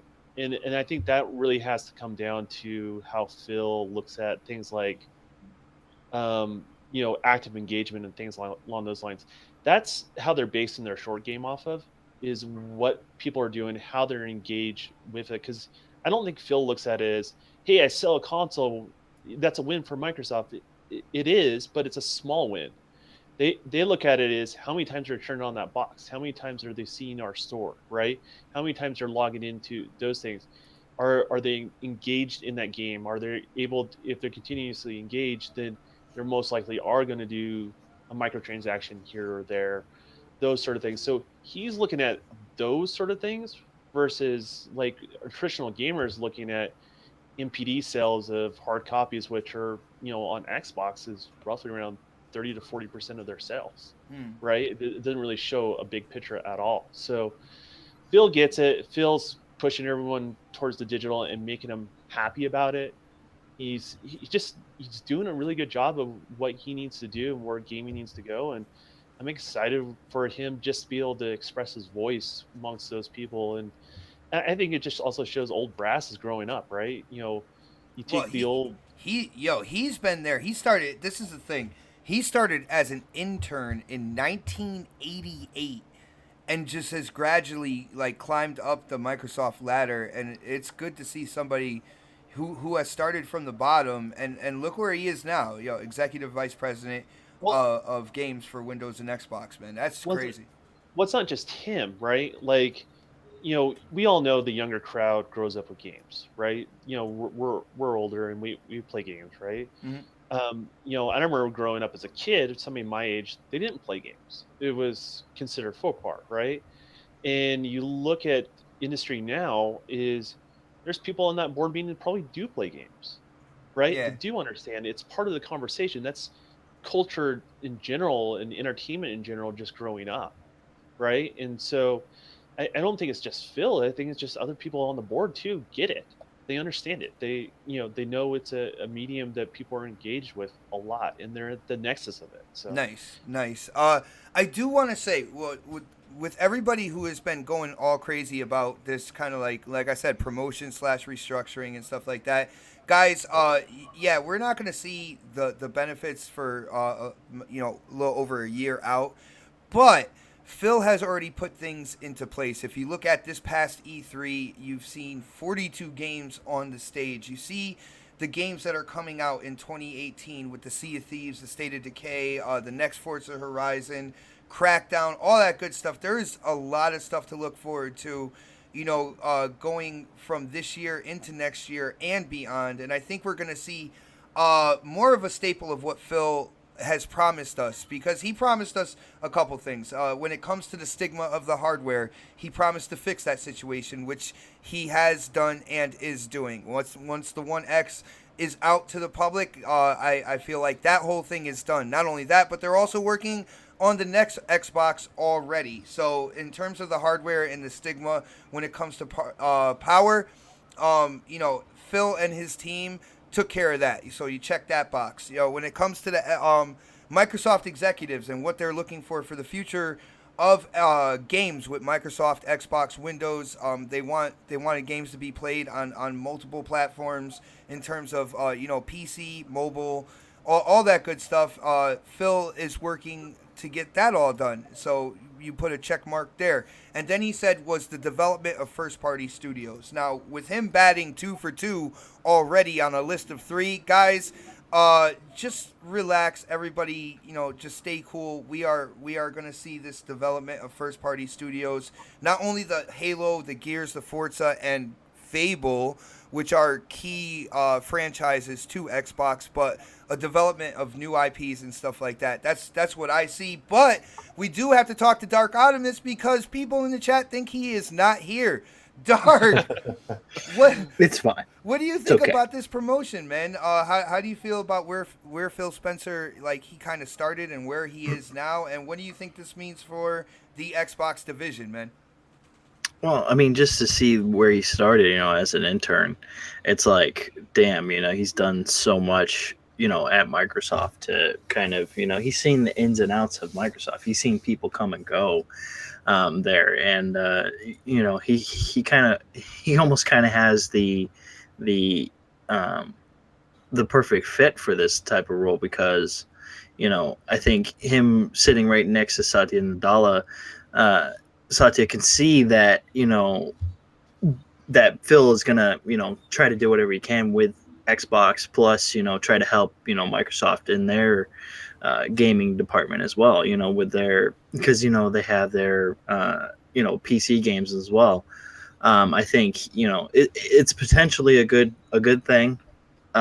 Like everybody has said in the panel, that it's going to be a while before we see any true games outside of that, and but I think in the end of the day, I think it'll be a really good thing. I do have my concerns about it, but that's just kind of like me thinking to myself, well, if Phil fails, then it's not going to look good for anybody. But I don't think he will fail, because he always seems like that type of guy that just has a good head on his shoulders and knows what he wants, and he's going to go out and he's going to get it. Nice. I mean, all in all, you got to give the guy props for, like I said, coming in as an intern in 1988 and really sticking it out and moving up the ladder, and leaving his mark in such a big corporation. It is definitely truly impressive in terms of Xbox. I am definitely on the positive side of this. I do have some concerns with a couple people at Xbox, and it's people that most people kind of like praise, and my whole thing is the whole how PC some of these gamers are in the Xbox division, and that is Phil Spencer, that is Mikey Barra, and quite a few other people. Aaron Greenberg to me is cool as shit. Like I just think he's a cool guy. Rocking that onesie, going to Taco Bell and stuff like that. He is not afraid to do some crazy stuff. So I think he might be related to me. But all in all, having Phil there, it's gonna. I think it's gonna pay off in the end. And to me, it's really good to see that Satya realizes that games are a foundation to which Microsoft can thrive on as well. Because there was a lot of people questioning that whole thing, the Xbox company spinoff, all that good stuff that people were trying to say was going to happen. But now games are as important as basically the Azure cloud. So you guys can actually quiet all that mess in terms of spinning off the Xbox. It's not going to happen. Guys, I do want to talk about this whole EA thing real quick. There was a lot of interest in the DM about this, and it seems that the lead developer for Project Cars 2 actually came out on a live stream and started talking about EA and how EA tried to sabotage their company. For people who don't know, the developers who made Project Cars 2 are also the same developers that made Need for Speed Shift and Shift 2 as well. And what he said, basically, I think his name was Alan, what he said was EA came to them and offered $1.5 million to the development team to basically not look for work from other publishers, not start any other projects, and also in return they would green light Shift 3. And of course this guy was like, yeah, you know what, 1.5 mil, another game coming out, will be working, yeah, no problem, let's do this, right? And come to find out, I think it was like maybe 3 weeks before they were supposed to start the project, EA actually cut the project. So it left the developers without any kind of backup plan in terms for work and everything like that. Not only that, but EA put in the contract about owning all the technology that this dev team was going to use in order to make the game. All sorts of good stuff. And basically EA was trying to put this dev team out of business and take their tech, which in the end didn't end up happening. But I gotta ask you guys, because this is interesting to me, kind of like the business side. So I want to hit the Don real quick, who is a developer getting into this whole business aspect of it. Dude, what do you think about these big kind of like publishers trying to do stuff like that, trying to like cut the throat of that development team, take their hard work and kind of run to the bank with it, man? How do you feel? There are different ways to own companies. I think anytime we're talking big money, and it's not just games. This is really any industry, right? It becomes cutthroat, right? Mm-hmm. And that's just how it is. I'm not making excuses for EA, but that's just how the world we live in. And if you're small and you're independent, right, in any sort of shape or form, you just got to be smart about it, right? Are you? I gotta ask, are you concerned at all with like hearing stuff like this, or have you known about these types of practices for a while, dude? I've known these sort of practices for a while, right? I'm not gonna like take one side or the other, because I don't know. It becomes like water cooler talk, their word versus someone else's, right? Okay.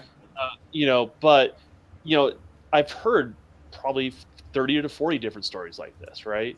When I was at GDC, they told me very specifically not to sign up with this person for these sort of reasons, right?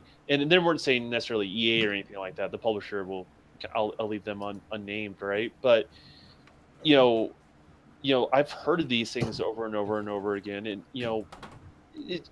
it's just business, really, when it comes right down to it. And here's the thing too: is it's not like the Project Cars 2 guy didn't think this may not happen, right? Because he started a third company. Yeah, he covered his ass in terms started of a second technology. company. Yeah, he somehow did some legal thing where he moved the technology to that company, and they licensed it out to his dev team. Yeah, exactly, to themselves, right? And you don't do that unless you kind of know that this may happen in the background, right? Mm-hmm. I'm actually more surprised that EA didn't really see that one coming, right? to be totally honest with you.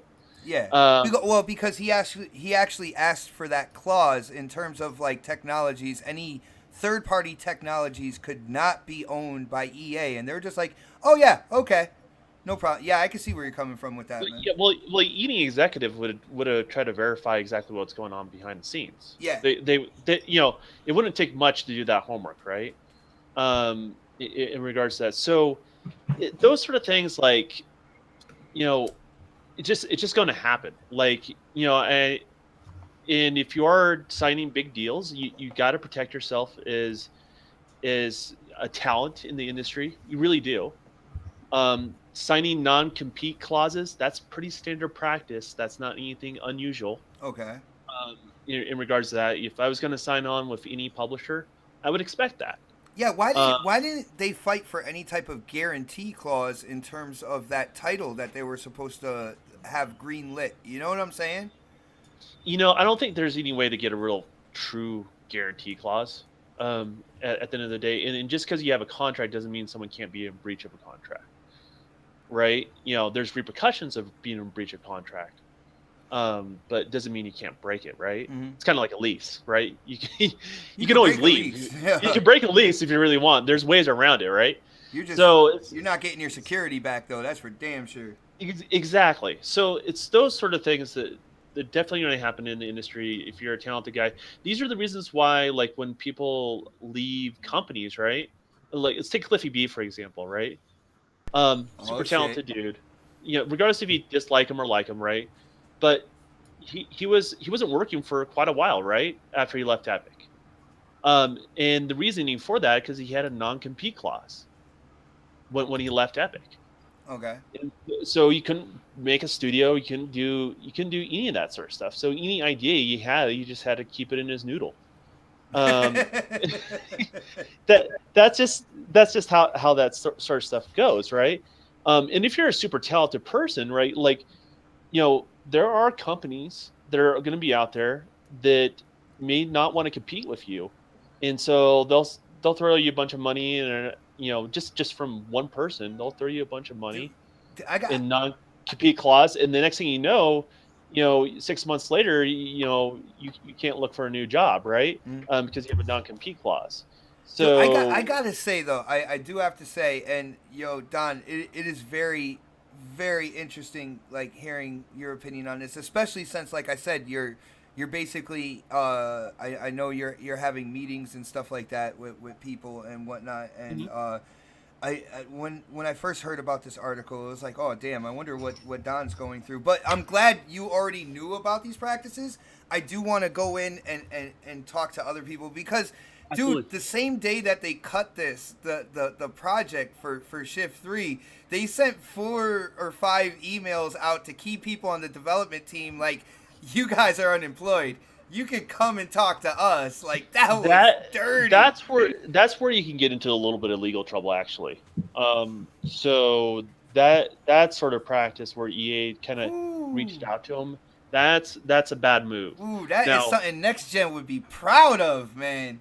So, but that's getting to legal territory there when you start doing that sort of stuff. So I got you. Yo, Prev, what do you think about this whole thing? Now, I do want to put, before you answer, I want to put this in proper perspective because EA has been shown as a better publisher as of late. Now, this is after, Shift 2, which was a while ago, and at that point in time, EA was right up there with Activision on kind of like publishers that gamers loved to hate, and for good reason as well. But, dude, what do you think about hearing this, having this come out? I mean, the dude Alan came out on a live stream. The guy was playing Project Cars too. He's like, "Oh yeah, by the way, you want to hear some bullshit?" Like, what, dude? How do you feel about that, man? I mean, I like that he came out. I wish that more devs would be a little bit more open about the shady practices that happen behind the scenes that we don't hear about. Don't wait till later on down the road. I think what's the guy, Lionhead, and the guys from that studio, how they kind of came out and started talking shit later on. But talk about it while it's happening. There's probably some kind of clause in there where they can't do that, I'm sure. But as a developer, publisher, whatever, you got to read the fine print, because I'm sure that stuff was written in a clause somewhere that they read. And maybe they read over it. Maybe they're excited to be happy to sign a contract with EA. And those big bulldogs like that, EA, Activision, pick one. You would feel like that's a guaranteed project then, man. Yeah, they go after those smaller companies and they think it's for one thing, and it's really not. It's maybe they want the technology, not really the game. In this situation, I know like when Microsoft went after Mixer, they specifically wanted that technology. They said it. We want Mixer. We want to buy this company, and they're actually using the technology. Yeah. Where in this case, it's like, they just wanted certain aspects of the company, but it's cheaper to just buy everything than to ask for one specific piece of it. Here's one thing though, with board meetings and things like that, I do know plans change, right? So this could be very well, people, it looks like on the surface like they had this attention all the time, but it could be very well like plans change and they're like, well, it's going to be cheaper for us to do this, right? Yeah. He called out one particular person at EA. There's multiple people that have these conversations, right? Yeah. So, as much as he wanted to call out one person, there's multiple people involved at EA that probably helped push that decision down. Yeah, came to that conclusion, right? And that could have came to the change of that conclusion, in regards to that. So, it's kind of like breaking a lease. As I said before, you can do it. It's just not the most practical. Dude, that is like, I grew up, man. I grew up hanging out in the streets in the city, and that is some hood hustle right there. Oh my goodness. When I heard that, I was like, damn, that reminds me of my boy George. I used to hang out on the corner. Always had like $40, $50. How did you do that, dude? Don't worry about it. Don't worry about it, man. But yo, let's talk to Dark. Dark. First of all, did you see the video? I believe we linked Randall Thor's video. Shout out to Rand. I know he has a treasure trove of stories when it comes to the gaming industry, and it's good to see him sharing these things on his channel and whatnot. But what did you think about this whole situation, Dark? Well, first off, I have to say, Rand did a fantastic job on the video, dude. But I think this is just really an ex-employee who's salty, honestly. Really? Because it's the nature of the business, man. This kind of shit happens all the time. It just doesn't get out there as much as it usually should. This kind of thing just almost kind of happens in any industry like film and television and all that stuff. This stuff happens. People take employees away, or try to take employees away, or try to get the rights to a certain movie or whatever. They're very shady when they do their practices. Dark, when you say it's really common in the entertainment industry as a whole. Yeah. Right? Yeah, it is. Yeah. We both come from different backgrounds of entertainment, right? So right. I would say from my end, definitely it's real common. I mean, right. And I would imagine from what you've done, it's pretty common too, right? Yeah, it's very common. But I think at the end of the day, I think what he did was pretty funny. Some of the stuff he was saying. Dude, he shouldn't have called out. He sounded like he might have been drunk and just called it on the stream. Right. He definitely sounded like he was drunk. He also, we gotta take into account that his games aren't really that great. Shift 1 and 2. I was waiting sucked. for. I kind of figured Mega would go in on the 44 frames per second. Project Cars was terrible.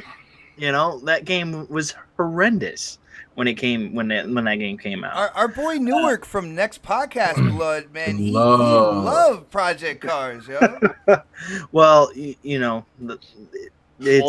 was good enough to want it, right?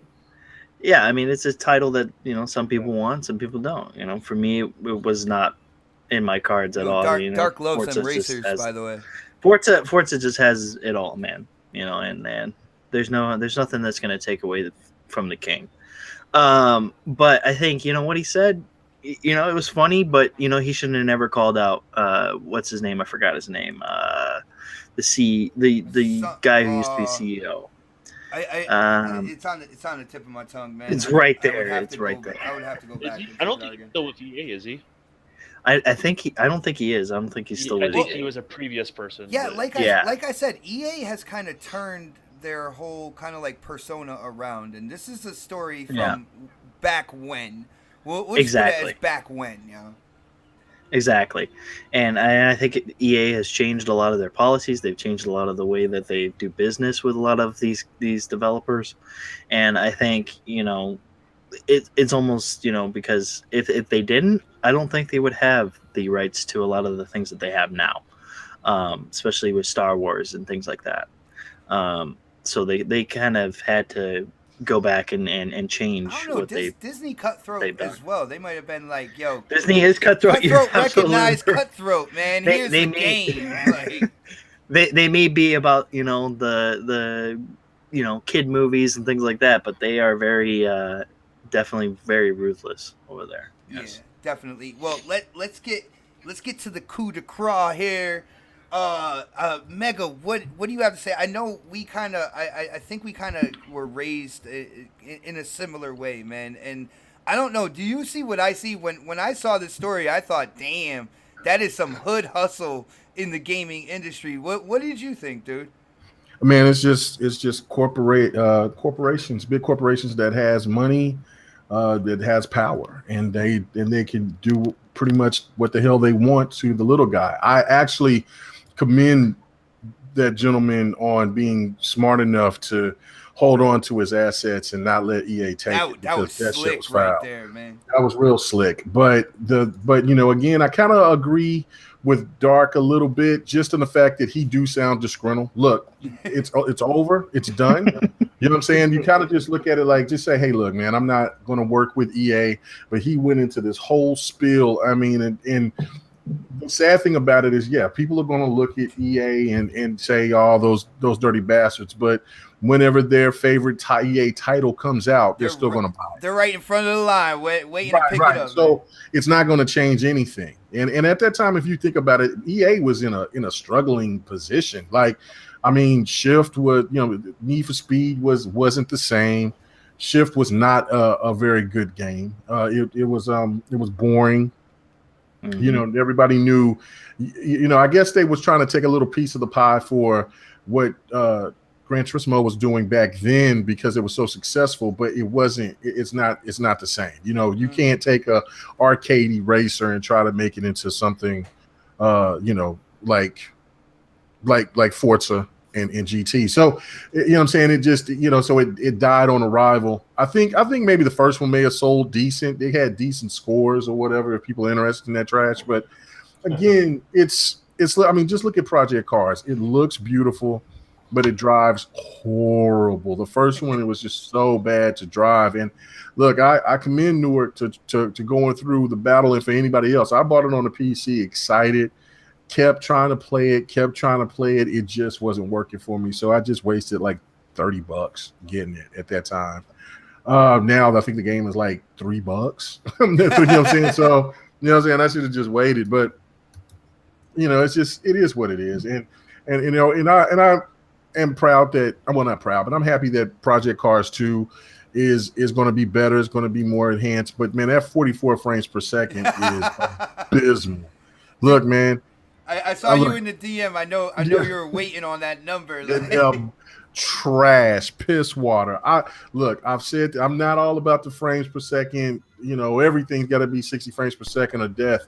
But fighters and racers, sports games has to be. That is a must.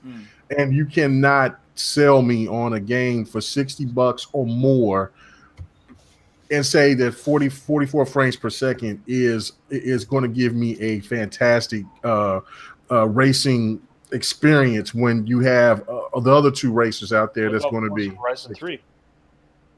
Well, that's a big open world game though. But that's an open world game, though. That's an open world game though. That's a different animal. A frame rate is not tied to very particular games. It's tied to this is a sports hear me out racing game. Hear me out. Frames per second. It's not you get penalized going off track. But you know what I'm saying? No, but Horizon, you don't have to worry about. You're not hearing what I'm trying to say is. When they design a game, they start with their frame rate first, right? So whatever that game is, if it's designed around the frame rate they designed it around, it's going to play good, right? If it's not hitting that target, the game's not going to play good at all.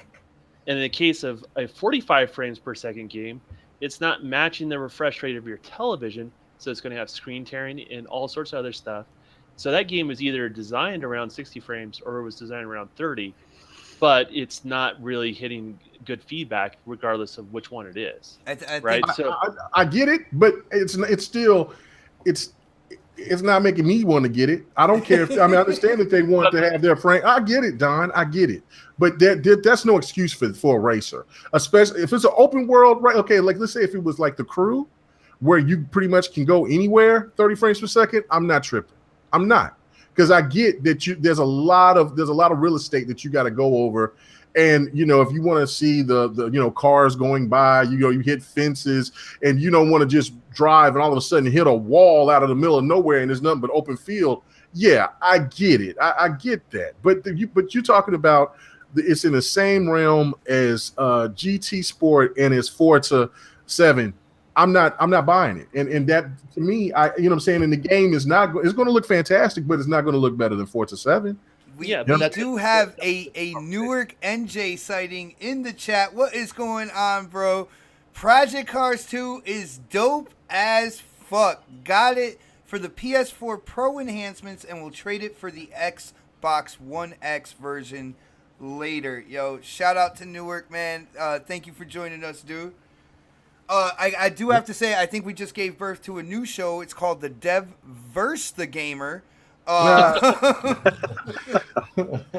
Or should you say Dev versus the Diva? Well, either way, Oh man, he that's don't, a low blow. he don't That's want a the low he don't blow, want the man. claws and he don't want the work. So it is what it is. He can out talk me with the little gaming lingo. Now, but when it comes down to just being hardcore, hell no. You know what I'm saying? You can't make fine. it judges games by the cover. I get it. It's just how you do it, Oh, right? Oh. yeah. He's like, that looks pretty. Yeah, I mean it's cool. Yeah. I mean, I remember you and me playing Tekken and how that happened. Yeah, how did that turn you out? know, Well, Tekken's like half a game anyway, man. That's not. Did you get Tekken in your practice? I've never heard Don wanted to play me in another fighting game again, but again, it is what it is. Did you get your practice? And We he's can playing, play right a lot of after he's this. playing a lot of Destiny too. So there's really not that much skill into that game. But hey, No, it's not. It aims for you. I've told you. It practically aims for you. So I'll tell you right now, that game doesn't require skill. Destiny 2 Go ahead, is man. all about bracelets and earrings. That's all it is, man. You got to get the new bracelet, got to get the new earring. And dying and reviving, basically. Yeah. There's a little bit of that too. Dude, I got tired of calling it out last night. Yo, we tried the Nightfall. We got so close to beating it. So close, like twice. It was me, the Don, and shout out to the Zombroni out there who should be streaming this tonight as well. But we got so close. But I got so tired of saying I'm dead because my power. I told you, man. I told you the Nightfall's My awesome. power level was below 265, and there I am in a Nightfall trying to like keep up with everybody and stuff like that. So finally, I was just like, dude, you guys gonna revive me? Like after one of the things was completed, they're like, we didn't know you were down. I was like, well, I figure I died right in front of you. You saw it. I got tired of saying I'm dead. So, but on that note. We couldn't see over all the lens players. Oh in that my game. goodness, man! That was it was a lot of Those fun. lens flares. I just It's want like J.J. Abrams. I want to get to like 270 or better before I go back into a Nightfall, and I feel I'll be able to contribute more on the team, man. I'm Honestly, Buy less. at your power level, you should have been able to run the Nightfall, but this Nightfall is actually pretty hard because they got that invisible guy at the end. So Well, yeah. anyway, but just to my point about it, look, He's bringing it back. No, I gotta bring it back. I mean, I know Don wants to defend developers because they have a hard task and it's their job and things of that nature. But look, you know what? This guy went on this rant. He was trying to explain himself. I get it. You know what I'm saying? We know that big corporations are evil bastards. But you took that 1.5 million and didn't think of the consequences with that. You should have known that there was. Defend him in that. What are you trying to say? I didn't defend him at all. No. I'm not talking about that part. I'm talking about for the sense of, because he was trying to target the right frame rate or whatever. Look, he could have went to somebody and maybe tried to ask for some assistance in certain type of things, or maybe he doesn't trust going to a big publisher and try to ask about anything because he thinks that they might try to steal the shit. I get it. I understand it. But the thing of it is that, look, for a rate, you want me to pay $60 or more for this racer, and this is not an open world racer. Closed circuit. I'm not buying that shit. And you know what I'm saying? And you can put all the hot polish on that bitch all you want to. I'd rather get GT. You know what I'm saying? And I know that sounds crazy because I know Project Cars are going to have more cars. It will probably be a better experience overall, but it's not. It's just I'm getting at a point, well, right? If you get Gran Turismo Sport, I still believe that they do have a VR experience. So all I have to do is get the PSVR, man, and you'd be good to go with something that no other racing title like has right now, dude. What are you talking about? It went quiet real quick. Gran Turismo Sport, don't they still have the? Yeah, they do. They already advertised it. Yeah, they have advertised what? The PlayStation VR mode. Yeah, they have VR. Oh man. Anyway, I don't. Okay. Dude, All right. Anyway, Crab Gamer is loving it, man. I think he was in the middle of the hurricane. Crab can enjoy that. That's fantastic. Listen here.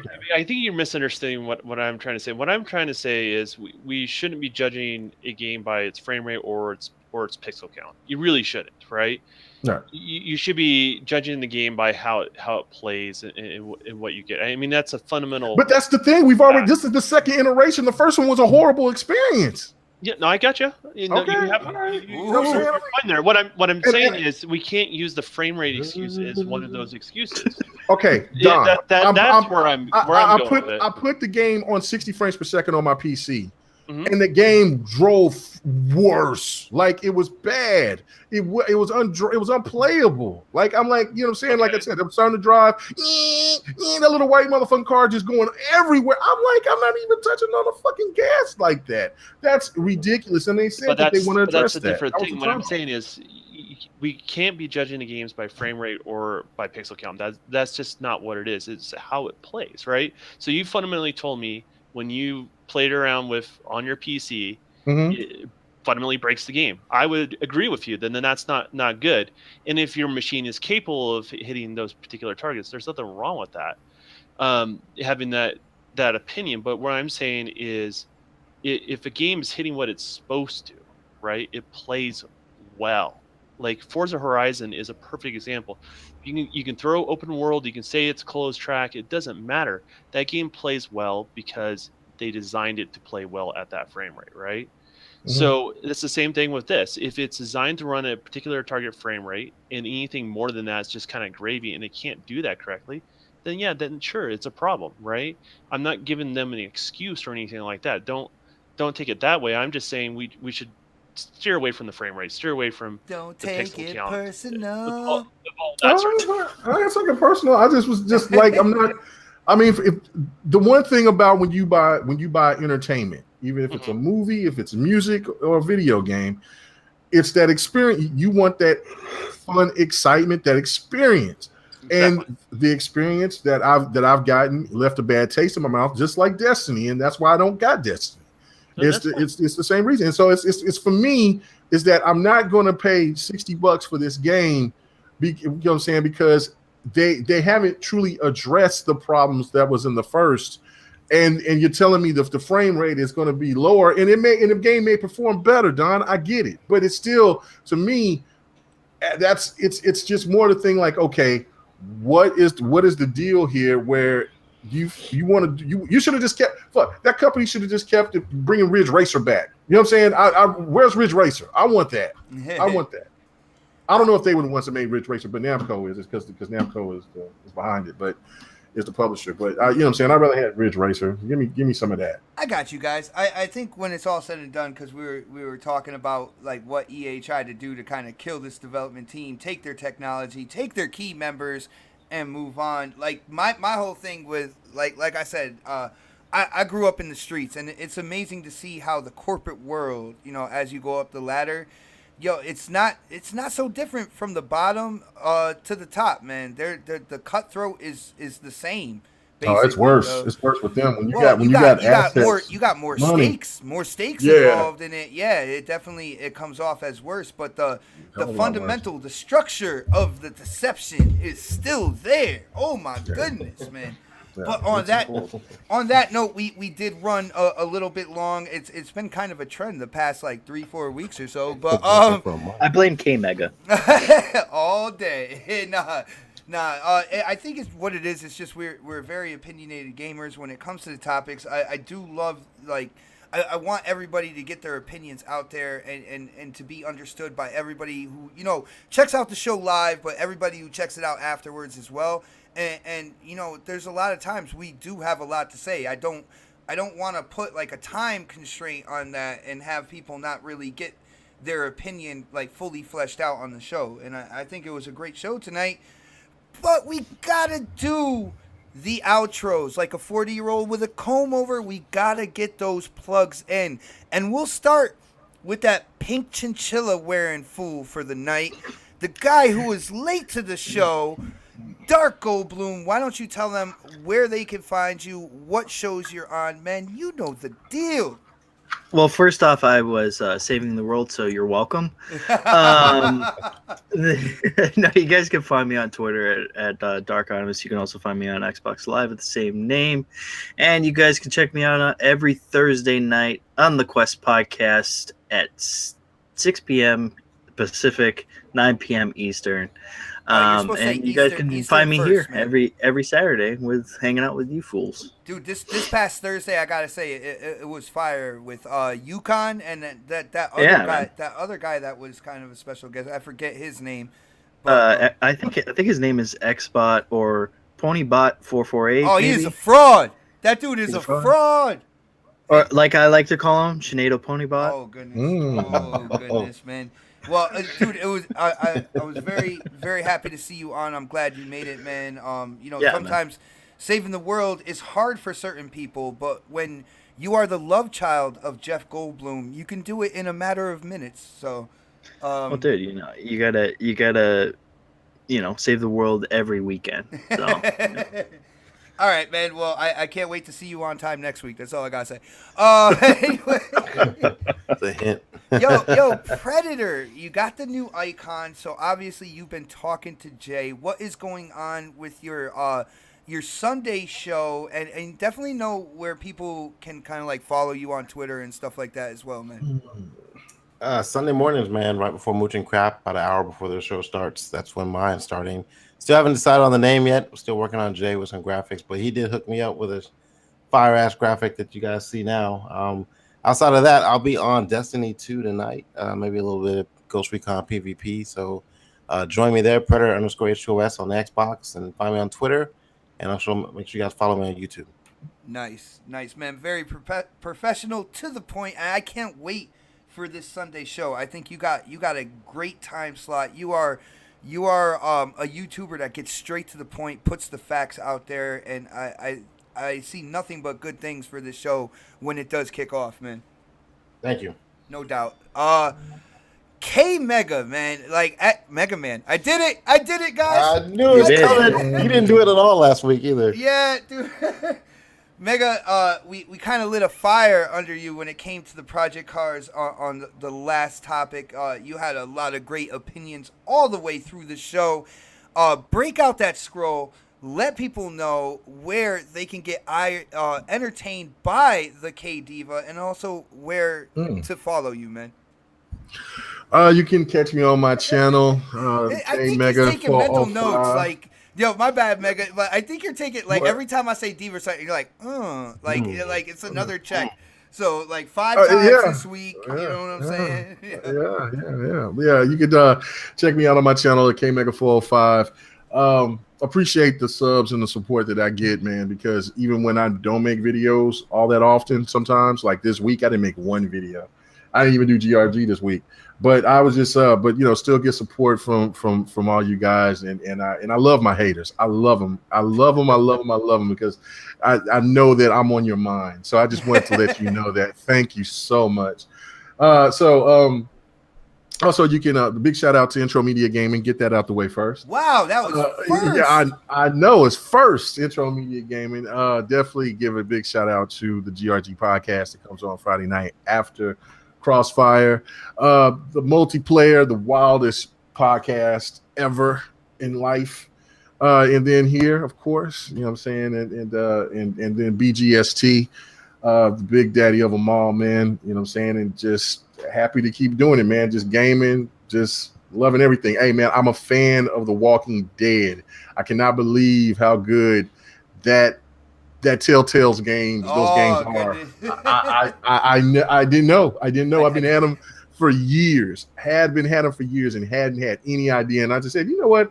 Let me start playing these games. You know what I'm saying? Just to see. And I'm in here talking to myself. God damn it, Carver! I want that motherfucker dead. I was tripping, man. I was like, fuck him, fuck him, man. Clementine, man, what the fuck? I was man, it caught into it. So I'm gonna start probably watching the show, start catching up on it because I haven't really paid attention to The Walking Dead show. Dude, yeah. I catch every season, as it comes on. I gotta say, my boy King Ezekiel is the man lately when it comes to The Walking Dead. I love that character. Really?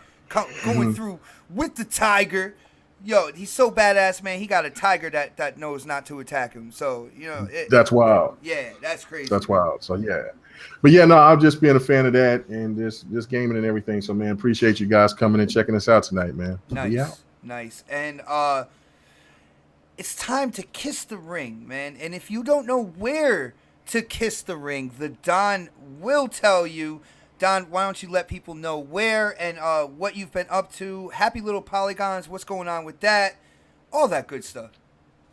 Yeah, Happy Little Polygons has been on hold because of contract negotiations and stuff like that. So certain things may or may not can be published. So that's kind of where I'm at on that. So in the clause for contracts, you got milk carton codpiece. Just remember. No, that is your thing. That's definitely your thing. Just so everyone knows here, Xbot does have a Master Chief costume, but the whole entire thing is made of milk cartons. Just so you know. Special attention to the codpiece, by the way. Yes, absolutely. No, the best way to get a hold of me is just underneath the video here. My Twitter link's right there, and my gamer tags on my Twitter. My portfolio's there. Everything along those lines. One thing's kind of started to clear up a little bit. I'll probably start doing some more stuff on Happy Little Polygons. I'm just trying to figure out what I can't or what I can't do on that channel in regards to that. So it just is what it is. I got you, brother, man. And huge shout out to O Snaps, another panel member who has her own show. Alan told me I better plug this right now. And so here we go. Coffee, Casuals, and Consoles every Wednesday, 10:30 a.m. with yours truly, Oh Snap It's Mel, Creating Beyond Limits, a.k.a. Dean, a.k.a. Never mind. Dean, Supersonic Station, and of course, Boomstick XL. It is awesome, kind of like morning show in the middle of the week to kind of get you through talking about gaming and whatnot. It's a lot of fun to do that.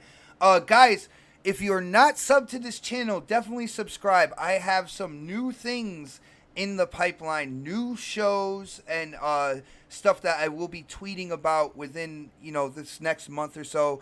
But there's some really cool things besides the usual, Xbox 448 content. Guys, I do apologize that there has been a lack of videos this week. I've been helping my sister out who just got out of surgery, so I've been running errands for my mom and my sister and stuff. I couldn't get the content out this week, but I have a lot of things on my mind, a lot of opinions about stuff going on in the gaming industry, and I will be sharing that with you guys this coming week and moving forward. But like I said, new shows.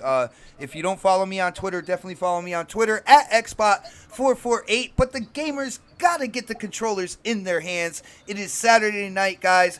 Thank you all for joining the next podcast live, and for everybody else who checks out the show afterwards. You guys inspire us to come together every Saturday to do our best to entertain you to the fullest extent, and we appreciate all the support. So like I say every Saturday, check us out next Saturday on the next podcast. Have a great weekend, everybody. Hey.